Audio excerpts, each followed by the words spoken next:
Okay. I ain't hearing nothing. Why? Oh. All right, somebody was in here screwing with the board. I think they were working on it. What were they doing? I don't know. But there was engineers in here? I overheard somebody say something about replacing a pot or a light or something. Okay, then.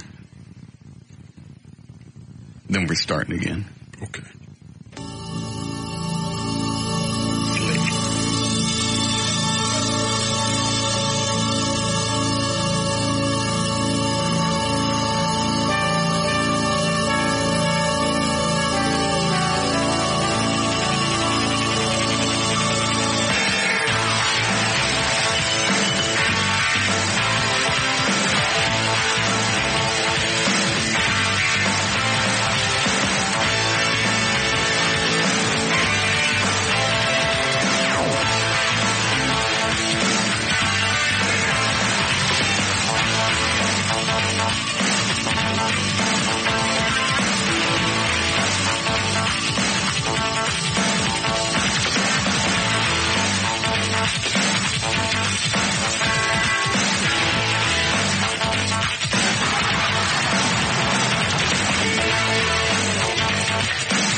If Ron and Don got fired in Seattle? I don't believe they have. Not yet. Damn. Really? Sorry. Yeah, I called several different numbers, talked to a lot of different people, and all of them either begged ignorance or said, oh, no, they still work here. They're still at the morning show. But I can't get on their website. Oh, we don't know anything about that, but they're still the show.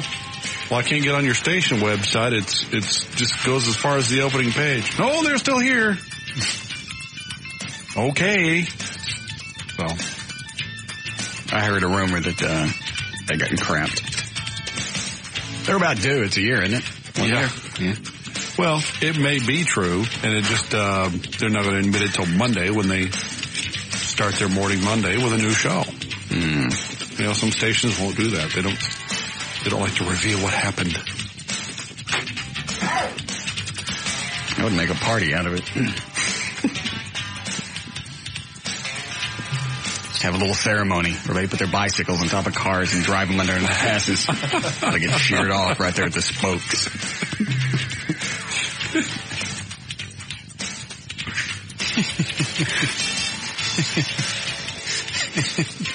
I hated them both. You hit it so well. It just makes me laugh. Them and their suck-ass ratings running around the building. You would have thought they were the morning show. Yeah. The way they acted, the way they screamed at people in the hall. At least when I scream at people, it's on the air. In the hall, I'm a nice guy. Yeah. Because when you get fired, and sooner or later, everybody will, you want people to go, oh, that's too bad. Off the air, he was a nice guy. I liked him. Yeah, as opposed to good. I think they fired him good. Good and hard. I wish he did.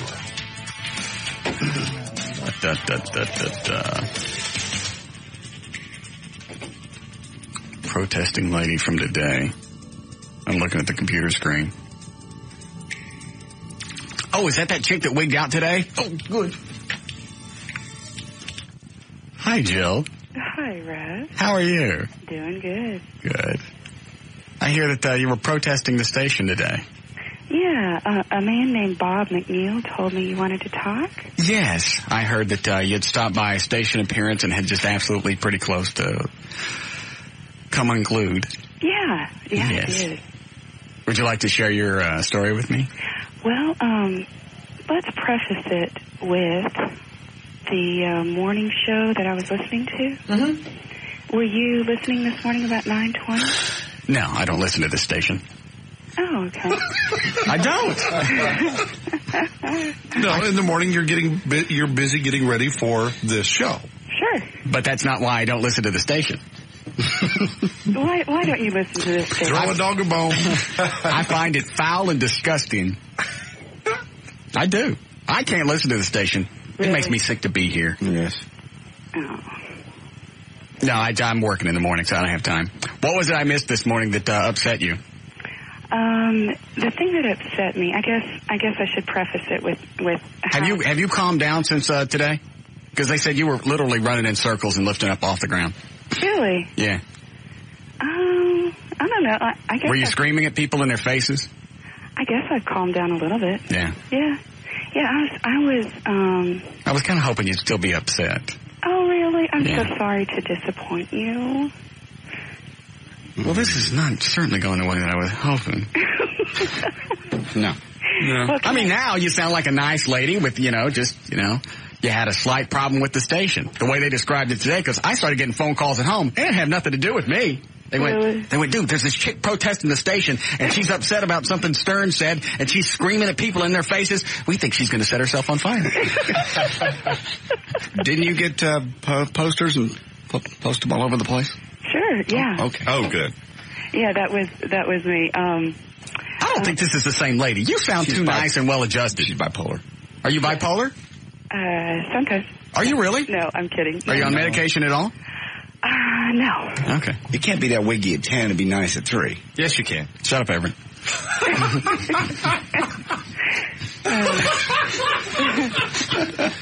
I was waiting for that to happen. It was just a matter of who was going to say it. Well, I'll tell you what I was a little bit upset about. Yes.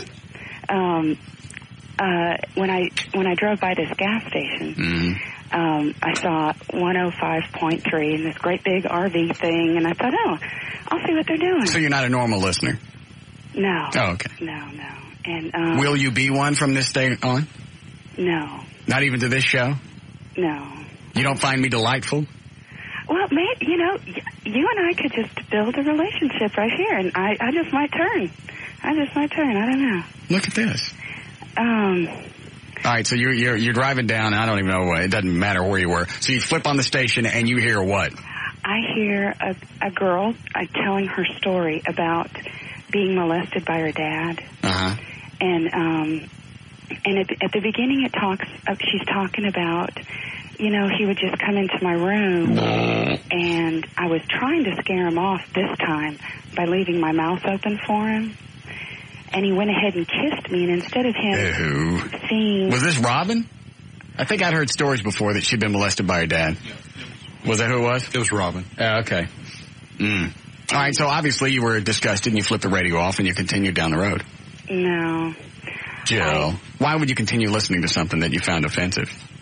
I wanted to know... You couldn't stand it. It's like looking at a car wreck. Don't look, but you got to look. It's like driving down the road, you see a squash squirrel. You don't want to look because you know it's going to be gross, but you got to look.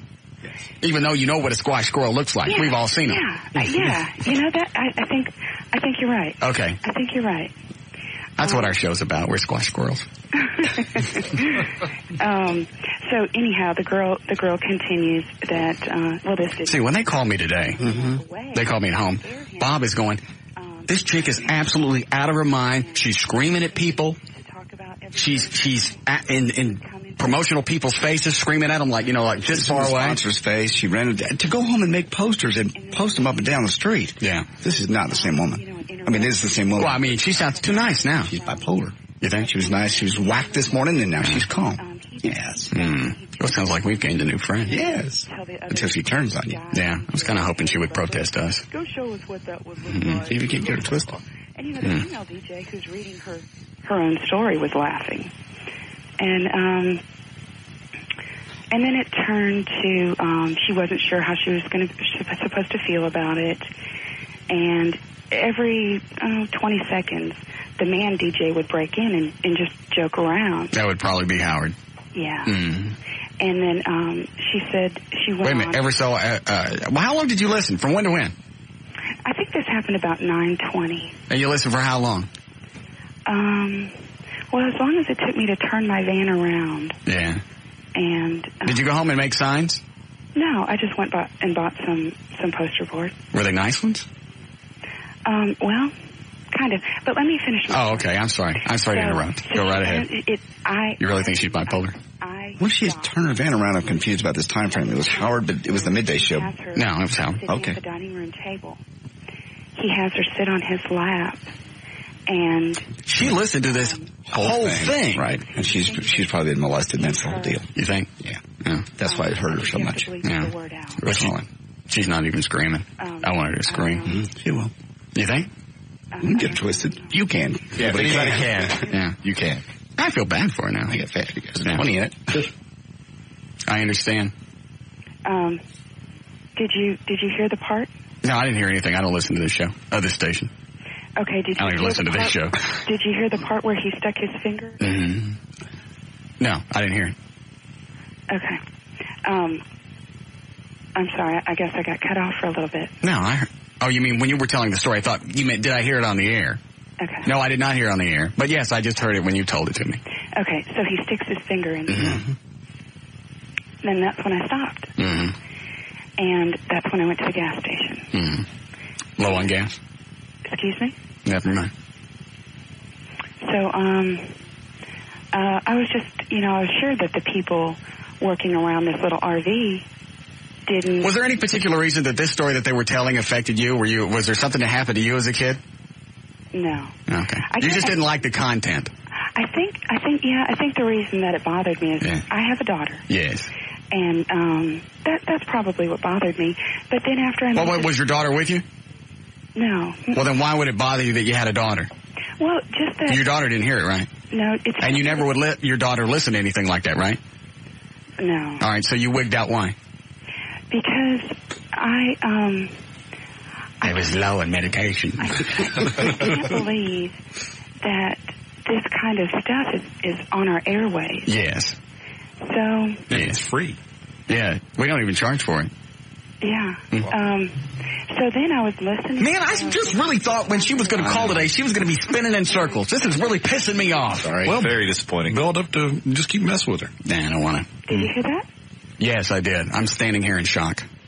Did you hear when they were trashing the Illinois Air National Guard? No, I missed that. Yeah. Yeah, it's taken 1 year and 2 days for America to just relax and figure... All right. Yeah, I missed an off-ramp. Yes. Took a left turn. Yes. Here we go. You think? 100 men and women have been recalled to active duty who are away from their families, guarding... I have never been so bored in my life. ...separate areas throughout America. She's hypnotic. And the rest of the world. It's scary. Yes. And It's Norman Bates-ish. Right. Yeah. Creepy. Well, why were you protesting and throwing such a fit then if it didn't affect you in some way? I mean, you're saying that there was nothing that happened to you that caused you to flip out over this, but you were. Well, What got you so incensed then? Well, what got me incensed after I heard them talking about our military was the fact that... I thought you flipped it off after they talked about the child molestation thing or how she was abused. Well, I was sitting in the gas station parking lot, Right, listening to your radio station. Yeah. Oh, so you stayed at the appearance? Oh, I stayed the entire time. Did you get any stickers? No. T-shirts? But I was Koozies. encouraged. I was very encouraged by. They had this Michelin man following me around. Big fat guy?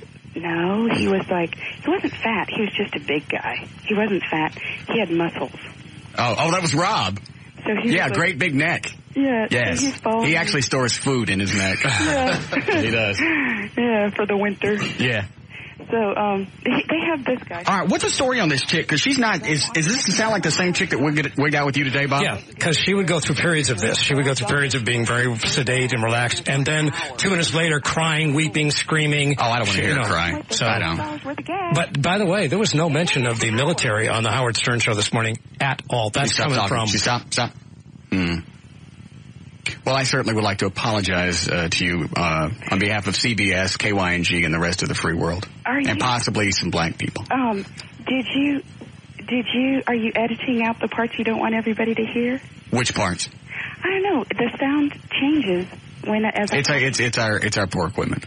Okay. Well, I do appreciate this big man following me around. Yes. I was a severe threat to them, apparently. Mm-hmm. And I was very encouraged to see a number of people banned. Go ahead, Bob. Well, I mean, I'm just telling you, she's making stuff up completely. She heard a word on the air today, the vagina, that was never said. She's done again. Excuse me. I'm going to have to go. Oh, it was so wonderful talking to you. It was very... I'm sorry. Are you pretty? Oh, I don't know. Would you like to come up? To talk to you? Yes. Well, maybe. I'll trim my fingernails. If I came up there, I could see you editing what I say. No, I haven't edited anything you said. You've talked nonstop. Oh, okay. Yeah. Seriously, what type of medication are you on? Because there's no way that anybody could scream and run amok in the morning and then be this calm in the afternoon. I'm not on any medication. You have to be on something. Or what were you not taking this morning? What do you normally take? Nothing. And don't you find it weird that you were having a fit this morning and now you're all calm and sedate? I did what I had to do, and it's done now. So you've accomplished what? Other than ruin the first 15 minutes of my show. All right, I got to go, sweetie. You're driving me nuts. Seriously. No, really. I'd love to talk more, but you're driving me nuts. If I got to ruin 15 minutes of your show, yes, that's enough. Is it really? Yeah. Have you ever killed anyone? You have, haven't you? That's a yes. You have little lumps of grass in your backyard where you buried the bodies. Who did you kill? Do you have dead people stuffed in your house? What do you have? Pets? And what's your... Might I ask how old you are? Guess. 37. Ooh, you are so close. Is that close, Bob? She about 37? Mm-hmm. Was she hot? She pretty? Was she fat? Are you fat? Lady, are you fat? Hey, ask that big Michelin. I want you to tell me, lady, are you fat? Winner every time. Ask the... No, how big are you? Ask the big Michelin man they had following me around. Yeah. Could you please come up and let me look at you? Hello? Hello? Yes, could you come up today and let me look at you? I don't think so. Oh, please, lady, be fat. Oh, there's nothing better than fat, angry women. Please come up today. Protest. Could you protest me? Seriously. No. I'll make the signs myself. Well, hold on. Move solo.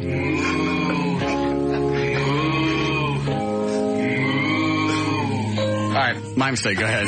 When they were calling you, weren't they telling you? They said you were an absolute nut. Oh, they didn't describe me? No. Oh. They just said this nut lady's here at our parents making signs and screaming at everybody. Crying. Yeah, were you crying? Were you sobbing? Well, when I approached a soldier, I started crying. All right, I'm out. A soldier? No, I'm out. I just can't sit anymore.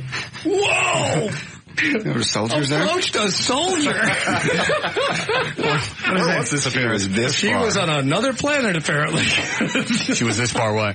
From Wigan. No, I don't think she was. A soldier? There were no soldiers there. No. Oh, damn it. She'll call back. Ships came down. Yeah.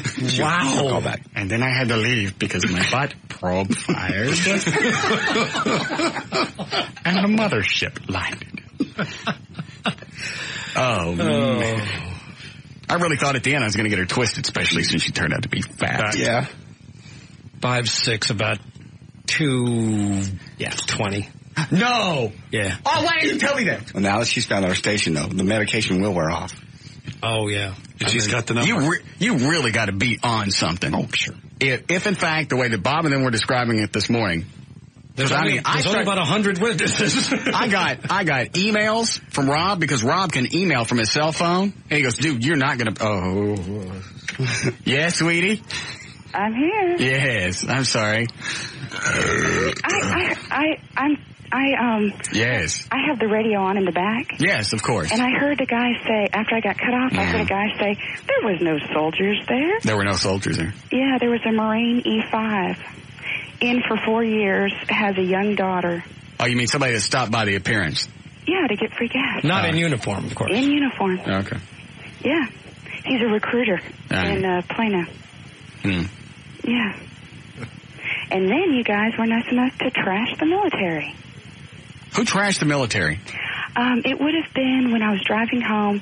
You were still, wait a minute. You were still listening to the station after you left there? Yeah, a man. Why? A man named... Wait a minute. You went and you were offended by something, and instead of stopping and going, you know what, not only am I not going to listen to that station, I'm not going to support any of the advertisers, you continued to listen even on your way home. Yeah, a man named Bob... No. The answer is, the question I'm looking for is why? Follow through, because a man named Bob McNeil told me that somebody in the afternoon wanted to talk to me. Mm-hmm. So, and I That's didn't know, me. Okay. So I didn't know, what the afternoon show was or anything. Well, hold on a second. Bob, did you tell her when I was on? Yes. Okay, so there would have been no reason to listen up until 3 o'clock. Did you listen before 3? Oh yeah. I didn't realize what time you came on. Oh, even though Bob told you 3 o'clock. He could have very well told me. Okay, but you were probably in the middle of one of your sessions. Yeah. Okay. Yeah. So, excuse me, I have to sneeze. Click. She's not going to wig out, so this is absolutely useless. No, not until the Zoloft wears the Zoloft is just heavy, man. It really is. You can tell. Something. She's in a fog. Totally. So. Well, how very disappointing. I'm going to go check on the soldiers. Okay. Thank you. Very lovely, Bob McNeil. What a sucky protester she is. Yeah, I know it. According to Bob today, she was a great one. Went and got some posters, made some signs, stood out there in front of whatever the appearance was today. We should have legions of angry protesters by now. It's really upset me that I couldn't even get her mad with the fat stuff. No. You know she's fat. Mm-hmm. What do you say, 280? 220. 5'6", 220. That's gross. Yeah, well. I don't know what to say. They won't come out. At the very least, you should have legions of fat Asian women out in front of this building, crashed and piled up out in front. Maybe her daughter's been molested. Maybe that's the deal. There's got to be something, because to wig out like that, I mean, if you were just flip on the radio and hear about something that you found offensive, you flip it off. Right. Or you're drawn to it. Either way, if you keep listening, it's your own fault. Mm-hmm. You don't run to Kinko's. Yeah.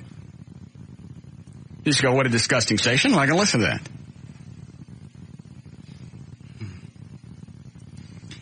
I get $100, says she calls back. Nobody's taking that bet.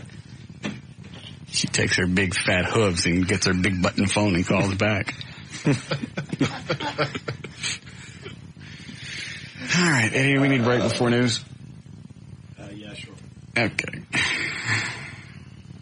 We'll be back. More of the Russ Martin Show coming right up.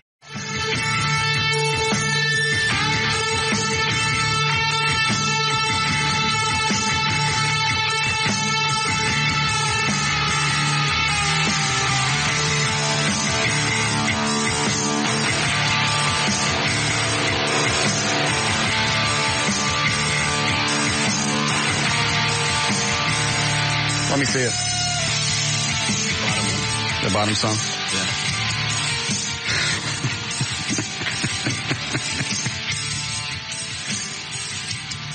Another Pope song? Yeah. Is the MIDI file already loaded in there? No, he's looking for it now.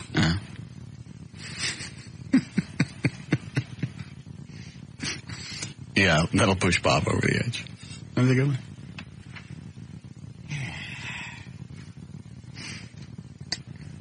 So, ready for news? Sure. What do you got planned for tonight, Everett? Me? Yeah. Actually, we're auditioning another drummer tonight. Oh. You haven't found a good one yet? We found several excellent drummers. We're just, we've got a couple more we want to audition, and then we're going to make a decision probably next week. How many have you looked at? We've had out probably close to under 10. I'd say 8 or so. Any with any experience, like from other bands? Yeah. We've had some with some really, really top-notch experience. A couple of people that have toured with national acts. We've been really fortunate. We've had some really good people. I don't understand why you just wouldn't get one person in there that plays and you go, okay, that's it. Well, there's more to it than that. I mean, the drummer. different drummers are different. Different drummers play differently. There's also the factor of personality. We want someone that we can all get along with. Why? Well, because that's important. We have to hang out with them during practice and during gigs, and we want to make sure that they show up. It's only the drummer, though. Well, drummer's a very important part of the band. You're only as strong as your weakest link. And that's a very important part of the band. They drive the bus. They maintain the beat, and they add the drummer texture it's drummer. And substance. Drummer. Got to be strong enough to carry all the equipment. Well, there are a lot of things to consider. Truly, there are. Drummers vary widely. They really drummer. Well, yes, it is the drummer. Drummer. Just get one in there and take them. No. Drummer. It's not as simple as that. It's a big decision. Ask me what I'm doing tonight. What are you doing tonight? Nothing. You're not doing anything? Mm-mm. What about tomorrow? Nope. You have plans for the weekend, right? I do not. Yes, you do. You've already made plans. No, I haven't. Yes. Didn't you tell me earlier this week you had plans with this? We had this conversation on the air yesterday. I know. Yeah. I have no plans for tonight. None. And somebody must have called this chick because she was on my answering machine 3 times last night. Only left 2 messages, but caller ID showed she called 3 times. She called prior to yours and my conversation. No, not me. She might have called you. She might have called your girlfriend, but she's not calling me. And somebody must have got to her and told her, hey, look, you better call him now, because otherwise you're not going out this weekend. No, I promise you that didn't happen. Oh, all of a sudden, Thursday night, there are 3 messages, 2 messages and 3 phone calls from her. Are you sure you have the time right on the calls? Yes. It's caller ID. Okay. Well, then I'm getting conflicting stories. How queer. Thursday confirming after I called earlier in the week, Thursday's too late. I have now made other arrangements. I thought you said you didn't have any plans. That's them. Your plan is to have no plan. Absolutely. I'm going to go home and I'm going to relax. Well, that sounds just marvelous. Gee, you could go out with a beautiful, exciting young woman who digs you. Who waited until Thursday night to call me back. Or home again with your chihuahua. You know, I'm not getting screwed around by chicks who think that they can manipulate guys. I'm not. I'm done with that. I've had my share. I told her to call me back and confirm Friday. This was Tuesday. I didn't hear from her until last night. Tough break. Have you spoken with her? Mm-mm. Well, she may have a perfectly legitimate reason for not having. How horrible. Well, that's your loss. This weekend has now been rescheduled. That's your loss. Not my loss. Rescheduled so that you can sit around the house and... Plenty of stuff to keep me busy. I have the TawnyStone.com website to keep me comfy. Lots of broccoli, I'm sure, to eat. Fence to rebuild. Yeah, a fence to rebuild. You still haven't fixed that? You really should get on that. I think your homeowners will probably cover it. I'm not turning it into my homeowners. They'll cancel my ass. No, they'll just jack up your rates. These insurance companies are canceling you just for calling in and asking questions. You want to know what? Oh, no. Sorry. Just prop it up with a stick. I propped it up with a ladder. So it fell in? Yes, in towards the house. Okay. Probably the same way that Everett was tugging on it when he was trying to crawl over the fence. Even more evidence. Yeah. Even more evidence. It's not evidence of anything. If it had fallen out, then obviously it wasn't you because you'll be pulling on it. Well, then you'd say I pushed it over trying to get over. No, when you climb a fence, you pull back on it. There is no room for innocence in your worldview, JD. I had nothing to do with this fence. Oh, isn't it funny? You try and crawl all over it Friday night trying to get out of the backyard, and then Sunday it just falls. Same exact piece of fence. I can't help you. Of course you can't. Had nothing to do with it. Fine. I'm ready for news. Okay. I'd rather talk to that nutbag chick again. All right, 347, J.D. Ryan's on the new 105.3 FM Talk with News. And thank you, Russ. Brought to us by Service King. Let's see, here we go. Friday, finally, September 13th. It is Friday 13th. Nell Carter turns 54 today. Jacqueline Bissett is 58. Peter Cetera used to be in Chicago. He's 58. David Clayton Thomas from Blood, Sweat, and Tears is 61. Oliver Stone turns 56 on Sunday. Tommy Lee Jones, also 56. Looks more like 76. Bomb Squad investigators have finished searching. Oh, wait, did you see the pictures of I laughed. I almost puked. I was on the floor laughing. When you say email that I sent out? Oh, man. Did you get it, Everett? That was great. They were perfect. I took the headshot of the mugshot of Nick Nolte. I'm sure everybody's seen it by now. Yeah. Yes. And I sent it out in an email, and right next to it was Bill the cat. Do they not look identical? Identical. Absolutely. You almost could have to go out of your way to look that much like Bill the cat. Yeah. What was up with his hair? I don't care. I saw the mug shot yesterday before we got off the air, and I went, look, Bill the cat. They even got the right shirt on. Got arrested. I'm sorry. Okay, just when you said Tommy Lee Jones looked old, that reminded me of Nolte, and then Bill the cat. Go ahead. Okay, Bomb Squad investigators finished searching and have cleared one of two cars that were stopped early this morning on a stretch of I-75 near Miami, Florida. No explosives were found in the vehicle. Apparently some waitress overheard them talking, and apparently at this point joking about how Americans will cry on the 13th, whatever. So she calls the cops. They stop these people. Bomb-sniffing dogs responded to both cars, and 3 men were taken into custody. Government sources say the men are U.S. citizens, 2 of whom are naturalized and are of Middle Eastern heritage. Another government source says the men are medical students attending school on the Caribbean island of Dominica. Law enforcement officials say the men were apparently headed to a medical conference in Miami. No information linking them to terrorism has been discovered. President Bush demanded that the leaders force Saddam Hussein to destroy his weapons of mass destruction, saying the lives of millions of people will be at risk if the United Nations, quote, will be irrelevant unless it confronts Iraq. Bush made his case against the backdrop of widespread hesitation. Did any of that make any sense? None whatsoever. Will be irrelevant. Seriously. The United Nations will be irrelevant. Because Everett and I are looking at each other, and the United Nations will be irrelevant. That was the problematic part of the sentence. Irrelevant. I do believe. That's irrelevant. Electrical problems sparked a 2-alarm fire that swept through 3 businesses in the historic Fort Worth Stockyards this morning. Fire started about 6 a.m. in the 100 block of West Exchange. Fire damaged the leather goods store From the Hide, which has been there for 23 years. Palmer's, the guy who owns it, Mr. Palmer, his Potbelly Pig Buttercup, welcomed customers into the store for 15 years. He did not survive the fire. Rambling Rose Antique Store also suffered damages. The Longhorn Saloon will be open tonight, in case you wondered. Of course, Friday the 13th. It's unlucky for some people if you're that superstitious time. Definitely not good for the pig. Insurance companies come out saying, though, however, Friday the 13th is not unlucky, at least as far as auto accidents are concerned. Apparently people are extra careful. Friday the 15th is worse than Friday the 13th for car wrecks. And all we ever hear is that our lives are going to be cut short either by cigarettes or Big Macs, but the new government report said the average life expectancy in America is up to a record 76.9 years. Women still live an average of 5.4 years longer than men, and white guys outlive black guys by an average of 5.6 years. Hold on a second. What are you trying to tell me? All right, I'll turn the mic off. I'm not... That's not fair. What? I didn't say a word. Quit it. What? You just said that's the way it should be. Not. The white people live longer. Please don't start. Hold on a second. Please don't start with me. Yeah, Wendy? Last night on Channel 8, 10 o'clock news, Macy Jepson was laughing at Nick Nolte's mugshot when she was trying to read the story. How could you not? I mean, seriously, you look at his mugshot and all you can think of is...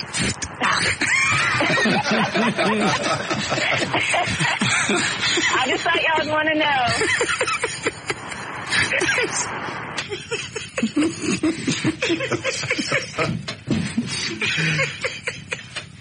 Oh, God.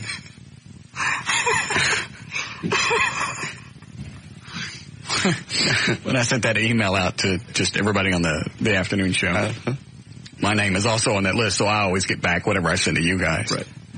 So I sent out the mugshot of Nolte and Bill the cat. It came back. I laughed all over it. It's the funniest thing I've ever opened.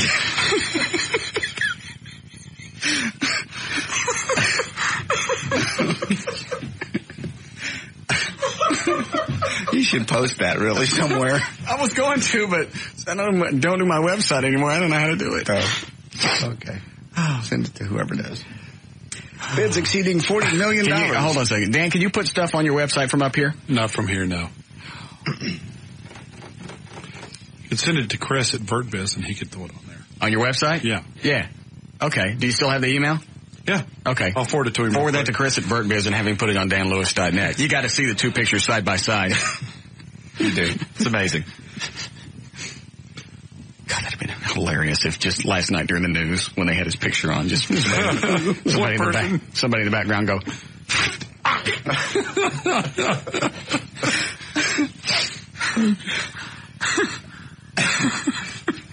Go ahead.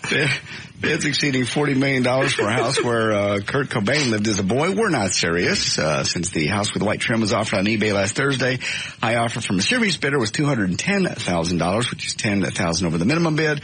The couple bought the 2,300 square foot home for $42,500 last month without knowing Cobain lived there. Well, he was about 11 years old. It's a whirlwind engagement in front of God and everybody. Last week in an arena in Green Bay, Wisconsin, Chuck got down on one knee and pulled a diamond ring from his tights and popped the question. Billy wept with joy and accepted. Did you see this last night, Everett? No, I missed it. It was WWE. A gay wedding. Oh, really? Yeah. Commitment ceremony, whatever. Gary is out of his mind. Oh, I'll bet. Wrestling is tainted forever, I suspect. Well, it's always been gay. It's just that it's open now. Right. Billy and Chuck have spent the current WWE season overtly flirting with one another, delighting the audience and taunting their opponents with their blooming love. So that was the big one last night. This is fun. A new toy, the new Harry Potter toy called the Nimbus 2000 Broom. An innocent toy you can find quietly lurking on Amazon.com, accompanied by a photo of a young boy astride the broom in the manner which I'm sure he'll regret the rest of his life. The toy, supposedly meant to suggest little Harry Potter's magical mode of transportation, features the sound effect and a groove stick with a handle for easy riding. And as you squeeze the handle, it vibrates. Strange how many of the parents contributing customer reviews to the site mentioned that their little daughters keep taking it away from the little boys.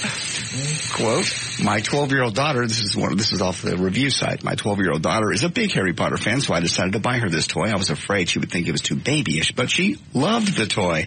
Even my daughter's friends enjoy playing with this fun toy. I was surprised how long they can just sit in a room and play with the magical broomstick. Another one. Look, Mommy, I'm taking the magical broomstick. Oh, you couldn't hear that in there. Shut up. Another review says, it seems to run out of batteries very soon. I bet they do. Even Duracell can't keep up with these little girls. Anyway, and the parents don't get it at all. Parents are like, hours and hours of enjoyment. All her friends come over. It's a wonderful toy for the whole family. Somebody microwaving fish sticks?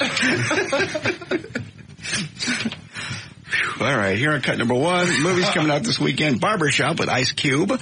Cut number one, Ice Cube was asked if Barbershop can cross over to a white audience. Well, I think, our stories can appeal to everybody. It's like I make a black movie, and you say it's a black movie because most of the cast is black, but usually the stories can be enjoyed by anybody. Here we go. Cedric the Entertainer is also in this. He says his role, number two here, in Barbershop gave him comedic and dramatic opportunities. Once I read that script, I knew I can do this guy. I had a totally another character that I could pull from. And it was great to, especially as a comedian to be able to get some laughs and get some jokes. But because he was an elder statesman, older guy, you knew that he was able to say some, really significant things in the film. And allow me to, show some of my dramatic chops. So that was pretty good. I enjoyed doing that. Okay. Cut number three is actually a scene from Barbershop, if you care. But, cat. I can't get that picture out of my head. He seriously had to do his hair that way on purpose. I don't know. It had to be. I mean, to where right before they took it, he just grabbed it on all ends and pulled it straight out. Wait a minute. Okay. All right, now, wait. What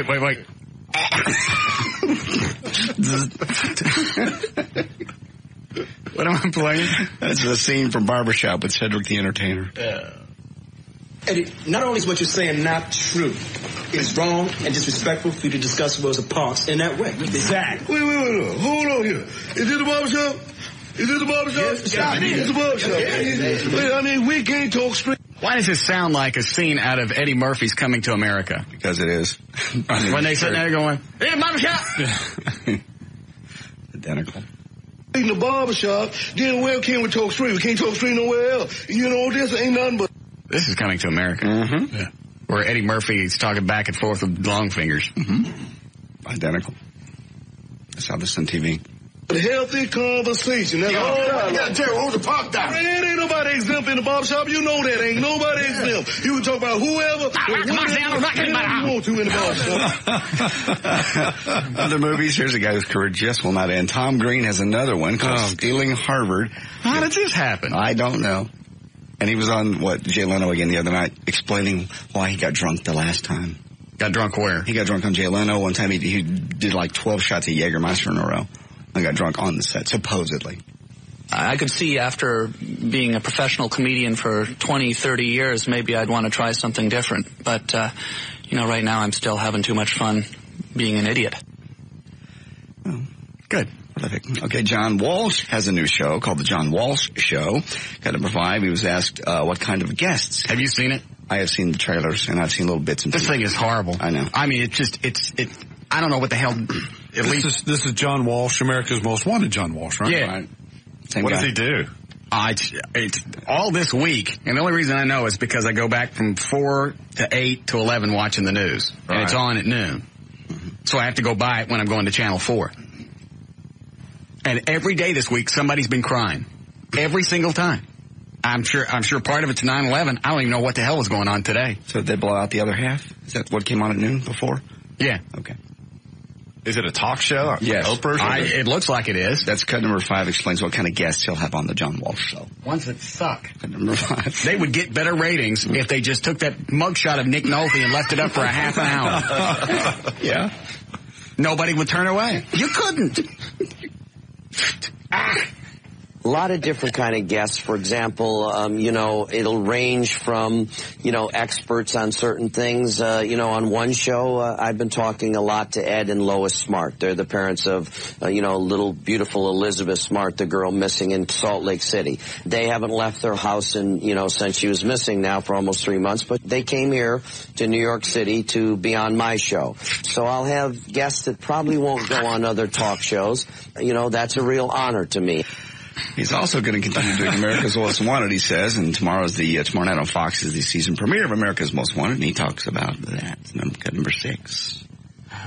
I want to dispel any confusion. I'm still going to do America's Most Wanted, every single week. Tomorrow on Saturday is our premiere, our fall We've premiere. We've had him on the show before. He has no sense of humor. None. The air. We're Fox's only original show still on the air, and we're the 5th longest running show on television. And what I'm most proud of is Cops not still on? It's still on. Is it? I don't think so. No. Maybe syndication. And syndication and reruns, but not new. I don't think there's any new episodes. Because I thought Cops had started about the same time America's Most Wanted. Yeah, there was actually a Supreme Court decision that ended Cops.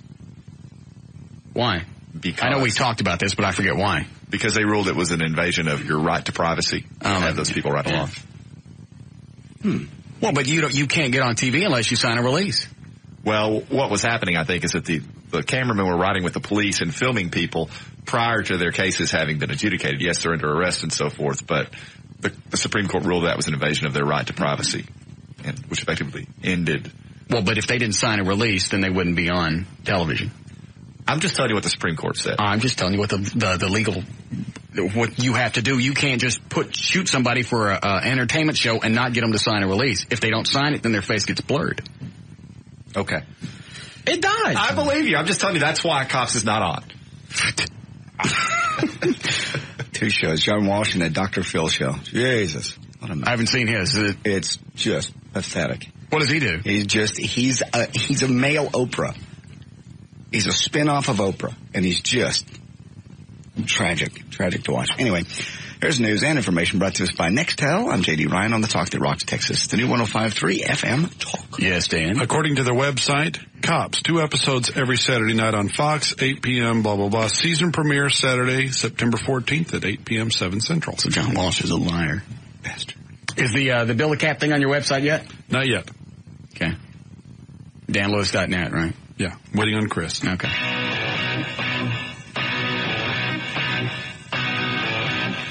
More of the Russ Martin Show coming right up. And now back to the Russ Martin Show. with J.D. Ryan, producer Dan Lewis, associate producer Eddie Boyd, rock and roll attorney Everett Newton, and Jonathan Dodge in the new 105.3 FM Talk White Lightning. Call Russ now at 214-787-1053.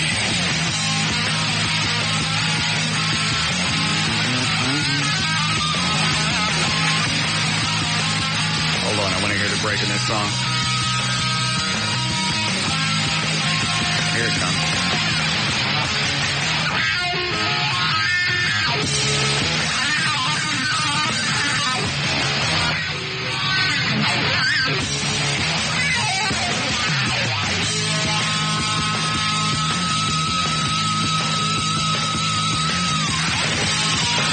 All right, check on traffic. Jonathan Dodge at the controls of the new 105.3 FM Talk. Slide Lightning. Why, thank you, Russell. This report brought to you by Singular Wireless and Just Brakes in Dallas northbound. I-35 south Arl Thornton at Marsalis Avenue.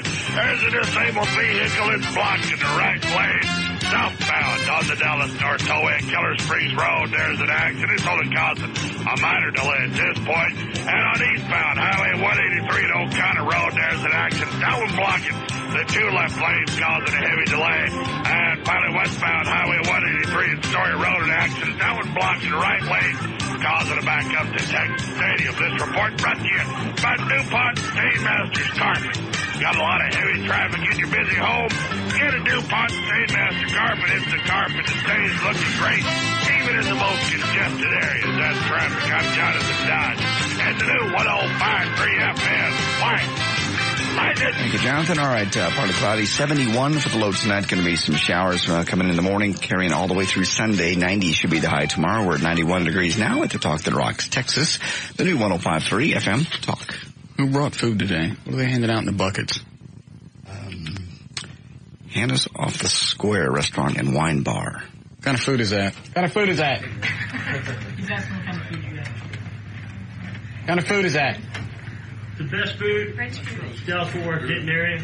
What kind? It's continental, steak au poivre, chili. You want to give them the rundown? What'd you bring? Sure. What did it's a classic steak au poivre with green peppercorns and brandy and heavy cream. Pumpkin, au gratin potatoes, and baby French green beans. I love baby French green beans. Yes. Thank you. Homemade carrot cake. Great. Okay. Who is that again? It is Hannah's Off the Square Restaurant and Wine Bar. Okay. Where are they, Dan? Do you know? In Denton. Denton. I'm playing this again. I don't care how many times we played the drunk bro call. Did you hear this yesterday, Avery? No, I didn't. No. First of all, we couldn't find tapes of the show. Okay. From September 11th. And all of a sudden some listener emails and says, I got it stored someplace. So the quality sucks. Right. But this hasn't been played since September 11th of last year. Oh, okay. Excellent. And I guess it was at the end of the show because we were watching TV in the studio. Bro call looked like he was fried, like he had been drinking all day. Of course. I can drink just a little bit. Are we ready to go on? Hold on a second. Stand by, Tom. 3, 2, and 1. You're on. Good evening, Tom Brokaw from NBC Nightly News in New York. Did you see what happened today? Boom, whoosh!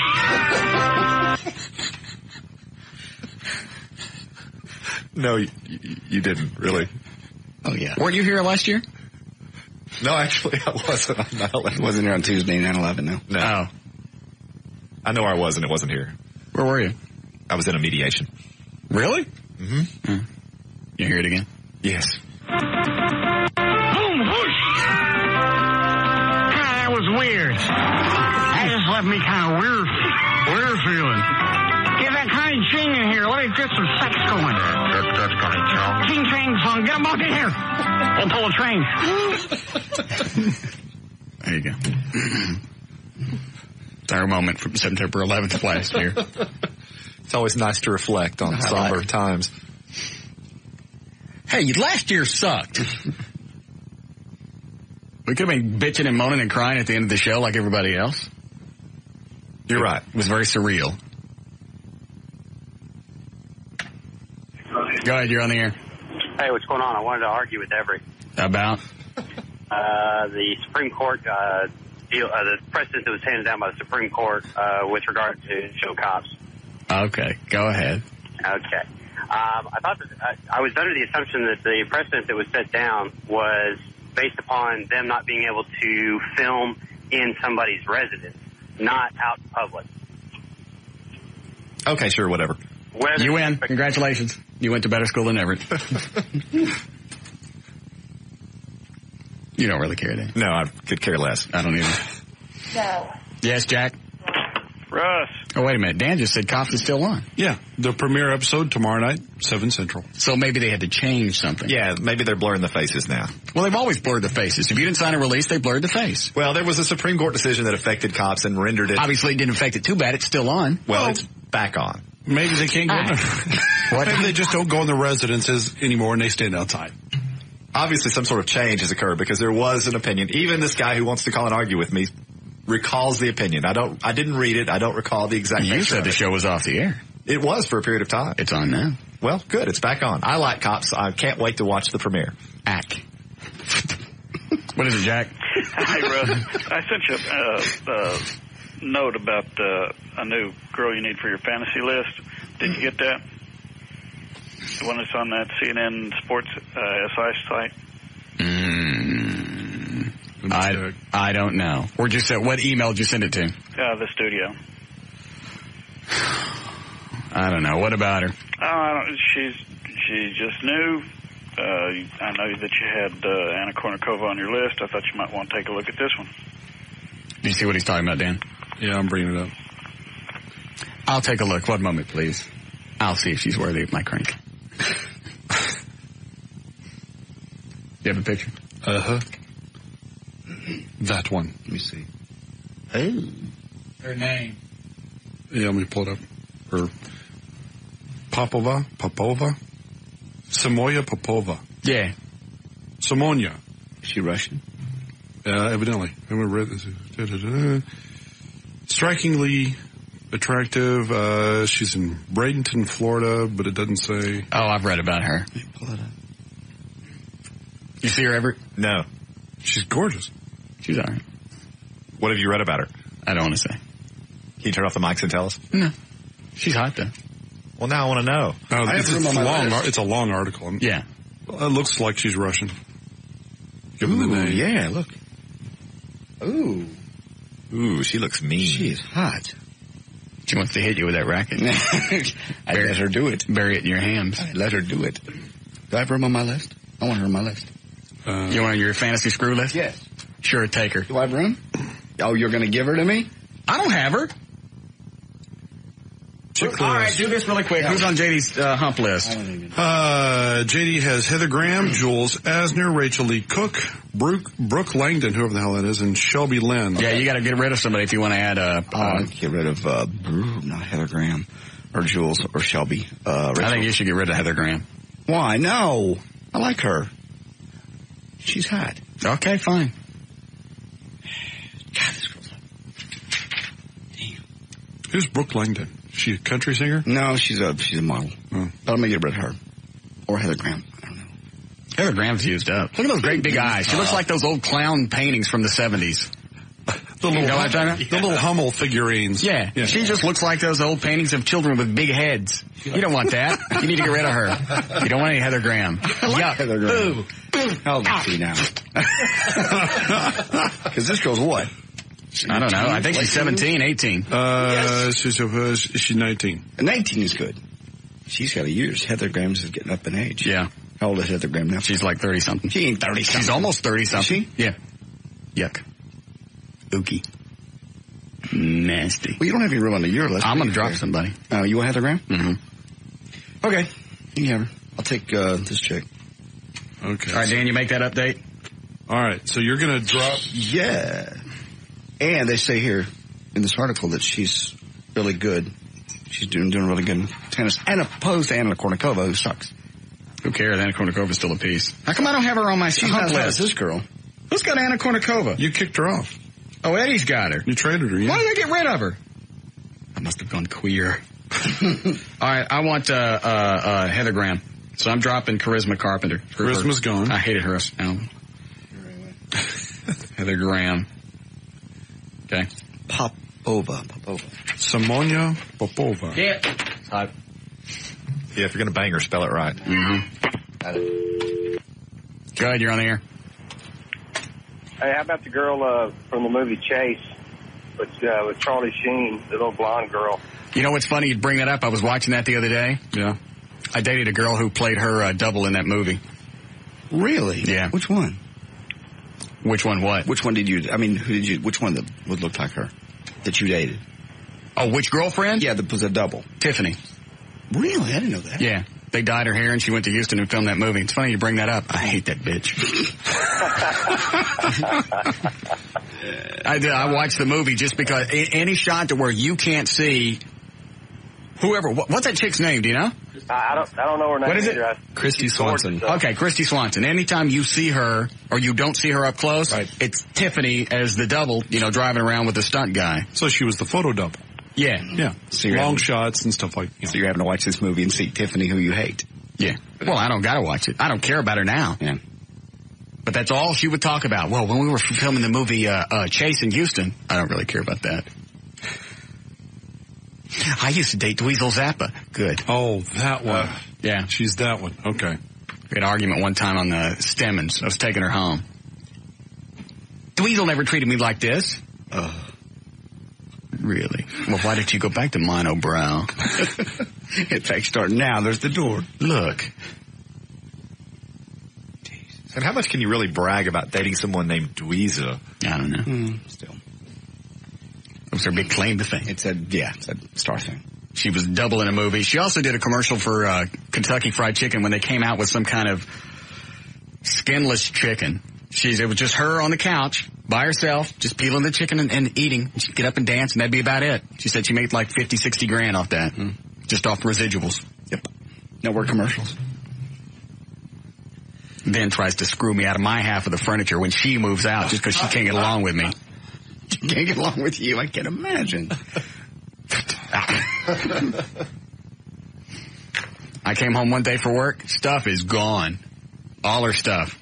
We got in a fight, I don't know, a day or two before. Gone. It was perfect. Well, I didn't have to watch her move the stuff out. Yeah, but she took your stuff, right? No. Took all her stuff and then decides later, okay, how are we going to divvy up the furniture? Well, excuse me, let's do the math here. You moved out the end of September, leaving me with the rent for October, November, December.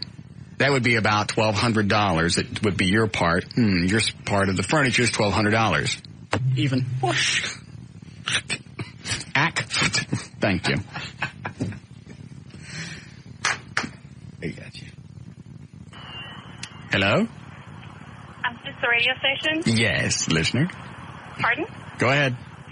Yeah, I just heard them talking about that girl, that Simone. Mm-hmm. It's not a real person. Yeah, I know. Okay. Yeah. Do they know that too? JD doesn't. Not a real person. It's not. Okay. It's a person right here. I got a picture of her. Read the end of the story. Read the very last line. I'll be damned. It's a computer, you piece of crap. No wonder you gave it to me. I don't know that it's a computer, but it's not a... Well, you know what? It's real. It's an animation. I don't think it is. It says right here, instead of a photo by, I look right here, illustration by. Let me see.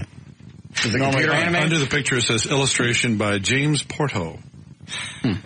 It's a composite. It's a composite. He probably used a real head. Yeah. Torso. So that person didn't exist at all? I don't know. I want her back. I want Heather Graham back. Should have read the whole story. What you get for being a dip thing.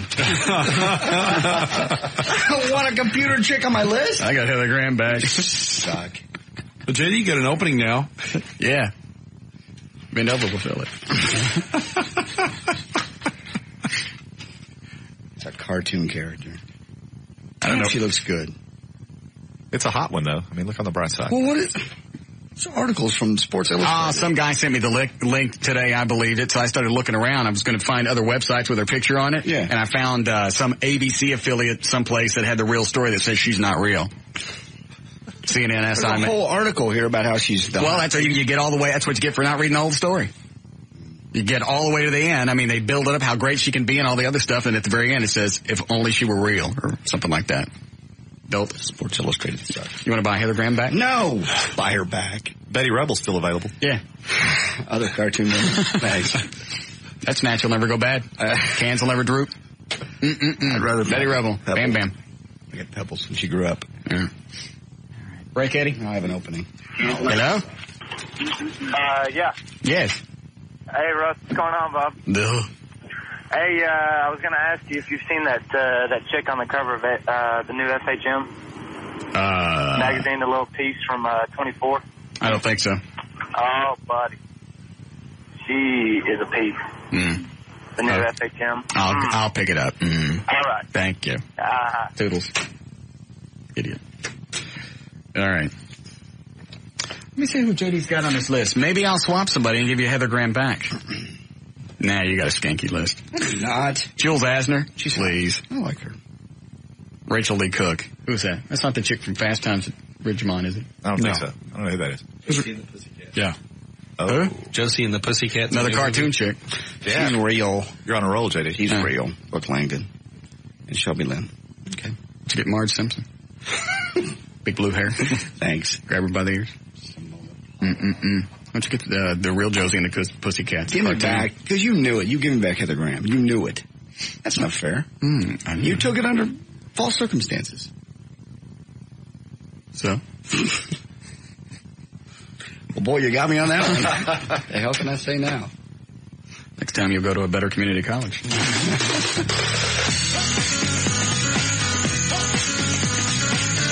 More of the Russ Martin Show coming right up. Here are the rules for calling the Russ Martin Show. Do not call and ask for phone numbers or websites. Do not call with a joke you saw in a movie, on TV, on a bumper sticker, on the internet, or you heard in the 8th grade. Do not call and ask for advertisers' phone numbers. Call information and ask them. Do turn your radio down. Do get to the point. Practice in front of a mirror before calling. Do not waste time telling Russ your name. He's far too important and busy. He won't remember it anyway. If you understand these rules, call Russ now at 214-787-1053.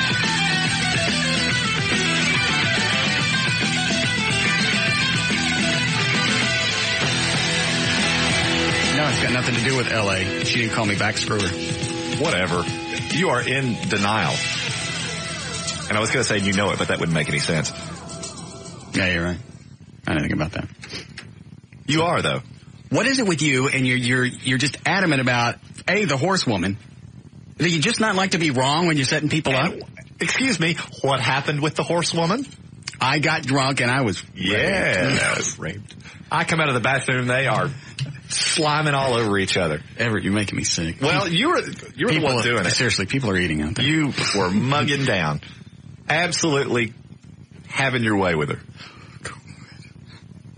Complaining bitterly about her, right up to the very moment that you guys were interlocked.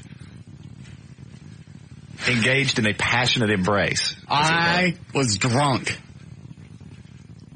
Drunkenly, lovingly kissing, caressing. Anyway, so the horse, the saga with a horse chick that you made out with and really dug, ultimately. That's run its course. Okay. All right. That's not coming back, so you can just forget about her. Right. This chick now, maybe next weekend, if she doesn't wait till the last minute to confirm, then we'll go out. We'll have a lovely time. She's even far superior to the woman to whom you refer as horsewoman.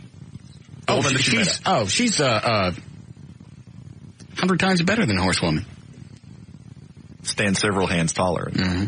No, she's great. You dig her, and you're scared to get involved with her.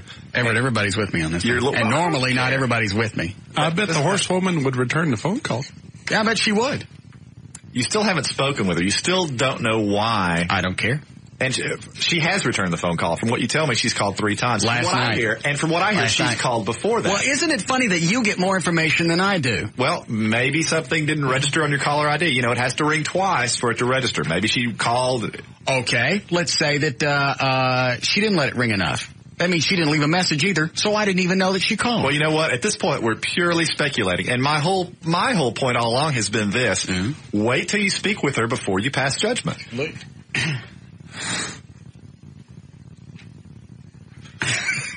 Who are you laughing at? You. Oh, I forgot. There are people there. Look away. Look at the wall. Is the radio on out there? Yeah. Is it just a little? Crank it up. Who's bogarting the radio? The guy from Hannah's? All right. Yeah. It's like we talked about yesterday. What? You meet her, you call me, and God, she's great. The first time I've ever... First of all, I didn't say she was great. I said this is the first time somebody's tried to set me up with somebody that they were okay. You said, and it worked out. I said it worked out. They weren't ugly. You said it worked out. Everett, I've only met her once. Okay. Or 2 or 3 times. I've only banged her once. How much could I know about her? Have it your way. Nevertheless, you were extolling her for... You were talking about how great she was. And then that evening, you call me drunk. You've thrown away her number. You're ready to chunk the whole thing. Yeah, why did I do that? I don't even remember. It was so asinine. It was some idiotic reason that you'd manufactured, and I had to talk you off She was being a pain in the ass on going to Ozfest. Well, why can't I just meet you there? I don't have time to go out in the midst of 60,000 people and hunt you down. Oh, yeah, that's being a real pain in the ass. Can I meet you there? That's unacceptable. I'm Russ Martin. I can't meet you there. Is that what I said? Essentially, yes. It is, because you wanted her to come from Arlington all the way out to where you live, which is very far from Arlington, and then ride back to Ozfest with you, go back out to your house, and then go back. Well, let me ask you this. Did I bring this up at all? I hadn't thought of that. Well, look at it again. Yeah, Kevin? Hey, Everett needs to hike up his skirt and see what's under there, because he sounds like a chick. Yeah, you're a chick. I mean, all he does is want you to date girls that he wants to hang out with. Yeah, check for clam. No. No clam digging. I'm trying to help out. Trying to help out a buddy. Drop your pants. Let's see you got a clam. Everett, you got to be smarter than this, man. You're a lawyer. I'm trying to help a buddy out. Don't you ever try to hook a buddy up with a chick? Yeah. Oh, do you know any chicks? See that hoe over there? She wants to meet you. You want to meet her. And that's the end of it. I go on with my life. Well, I'm trying to help a buddy out. You set me up. How about you let me deal with it from here on out? Well, did I ever tell you how to deal with your relationships? Ooh. Now what, Dracula? There are many things I would like to say, none of which I will. Can you get this steak out? I'm just trying to Have I ever told you how to do your relationships? 42. Have I? Chihuahua. 42. Hello. Oh. Fine. I'm happy with that. No, you're not. Yes, I am. You're miserable. No, I'm not. Okay. Trying to help you. I got it. You do what you want to do from now on. I got it. Excuse me. I'm getting ready for my next pop beat. And you love the pop music. Thank you. Bob's still twisted. Really? Yeah. Mm-hmm. Hi, Bob. That didn't take long to come to Wow. Matter of fact, I haven't even done anything yet. Like a world-class sprinter. Like he's spring-loaded now. Like he pops up like that little clown in the... Yeah, that's right. He didn't walk up to the window. He just kind of went... I'm going to do a Pope bit. It's Bob. I don't even know where to start.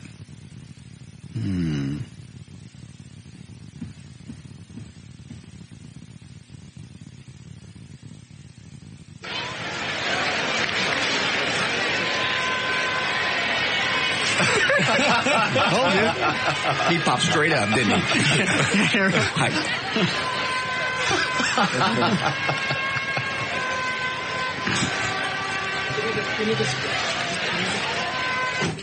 What?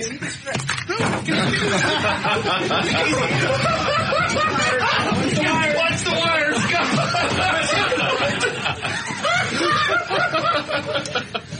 Under the table. Out of the studio door. Pulled stuff out down here. Oh, it's Where'd they go? I don't know. They took a left and took off down the hall.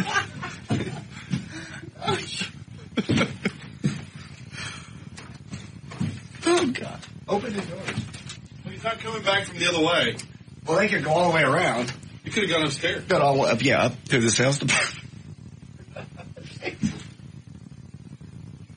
Russ is gone. Now what do we do? Russ can run faster. Jump higher. Stop quicker. Nothing out there. Dum-de-dum. So, are you there? Is he back down there? I don't see him. Not yet. Where are you at? I ain't saying.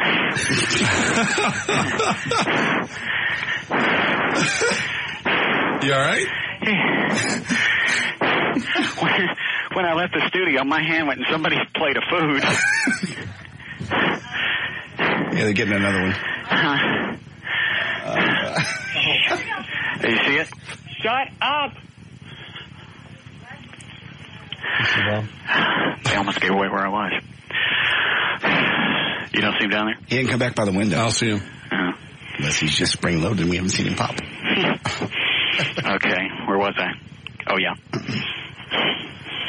If it's a weenie, it's a meanie. If you must be there, wait for her.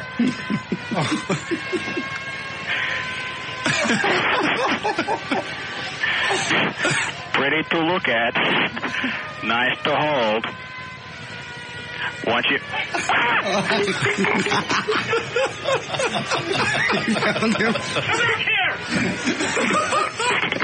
Creep like a little girl. Let him form out the window. Out of a horror movie. There he comes. Lock the door. Lock the door. Lock the door. I will lock. They got monsters out there. It's like some in a horror movie. Is that what you heard? Yeah. And the phone made that funny noise. Whose plate of food did my hand go into? I don't know. Somebody out there? Or in here? No, right over here. Which plate? Oh, this one. Whoever. Oh, thanks a lot. That's all right. You don't mind a hand in the food. It smells good. Yeah, it was delicious. Oh, I was up in sales. I heard Carrie going, "Is Russ up here?" Thanks a lot. Is the door locked? Yes. Did you hear me running up the stairs? I could. Yeah. I couldn't believe Bob could catch you. He didn't catch me upstairs. You got run. That's where I lost him. Mm. Is the door locked? Yes. Yes, it is.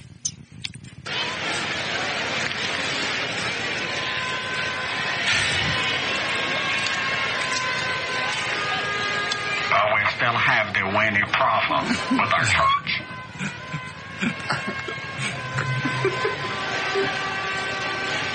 Let me remind you, please, do not vacation with a weenie. Do not enjoy a box of wine with a weenie. Do not dress up a weenie like Vic Damone. Do not stand in the E-line at Disneyland with a weenie. Weenies will scare you. Remember, it will knock on your door and run off late at night.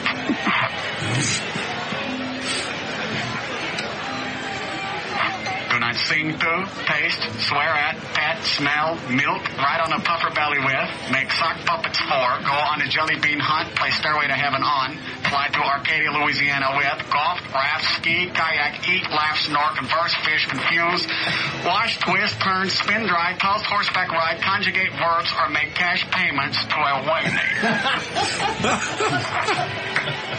Not yours.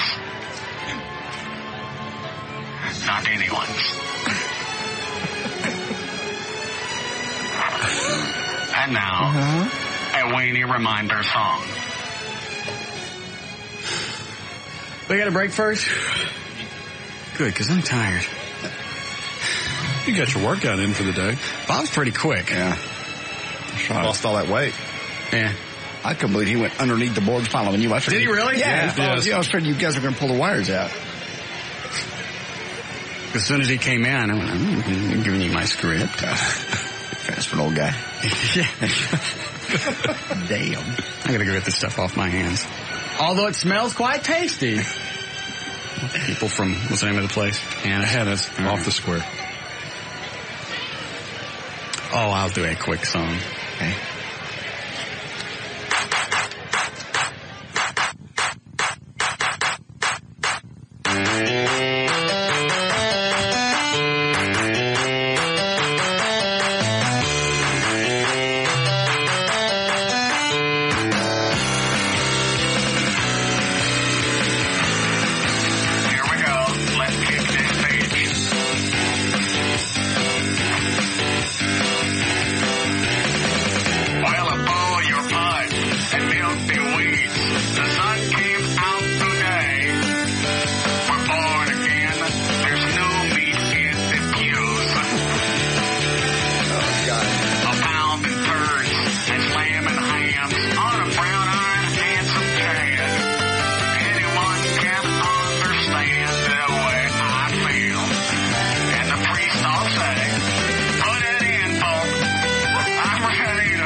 More of the Russ Martin Show coming right up.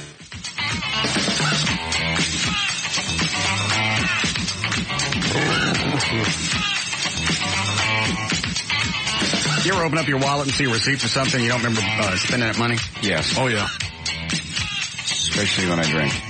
I was just getting, I was looking for some change in my wallet. I found a receipt from last night. I guess I bought dinner for Rob and Wendy and me. You guess? I got a receipt for $65. You don't remember buying dinner? No. Do you remember going to dinner? Yeah.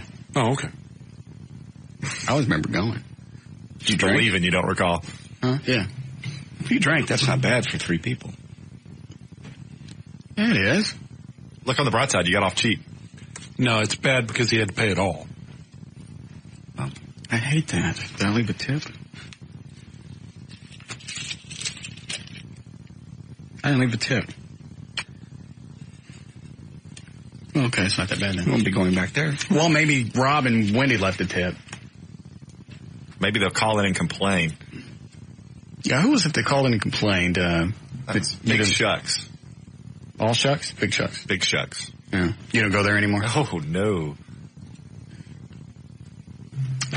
What? I got sick on the food, too. Did you really? Oh, my God. If you didn't, don't say it, because I felt queasy, I did. Did you really? I really did. You didn't, did you? Yes, I did. Tell me I'm going to be sick. Like, I can feel queasy if I want to. I still got food on my hands. Sorry about your plate of food, Everett. That's quite all right. At first, it scared me when I went underneath the console and I'm heading out of the studio. And Bob's coming at me because I put my hand down and went, I hope that's food. Because normally when you put I lost my balance, and normally when you put your hand on furniture, you don't expect it to go squeeze. And come back. You're running up the stairs smelling it. Is that? Yeah. I hope that's gravy.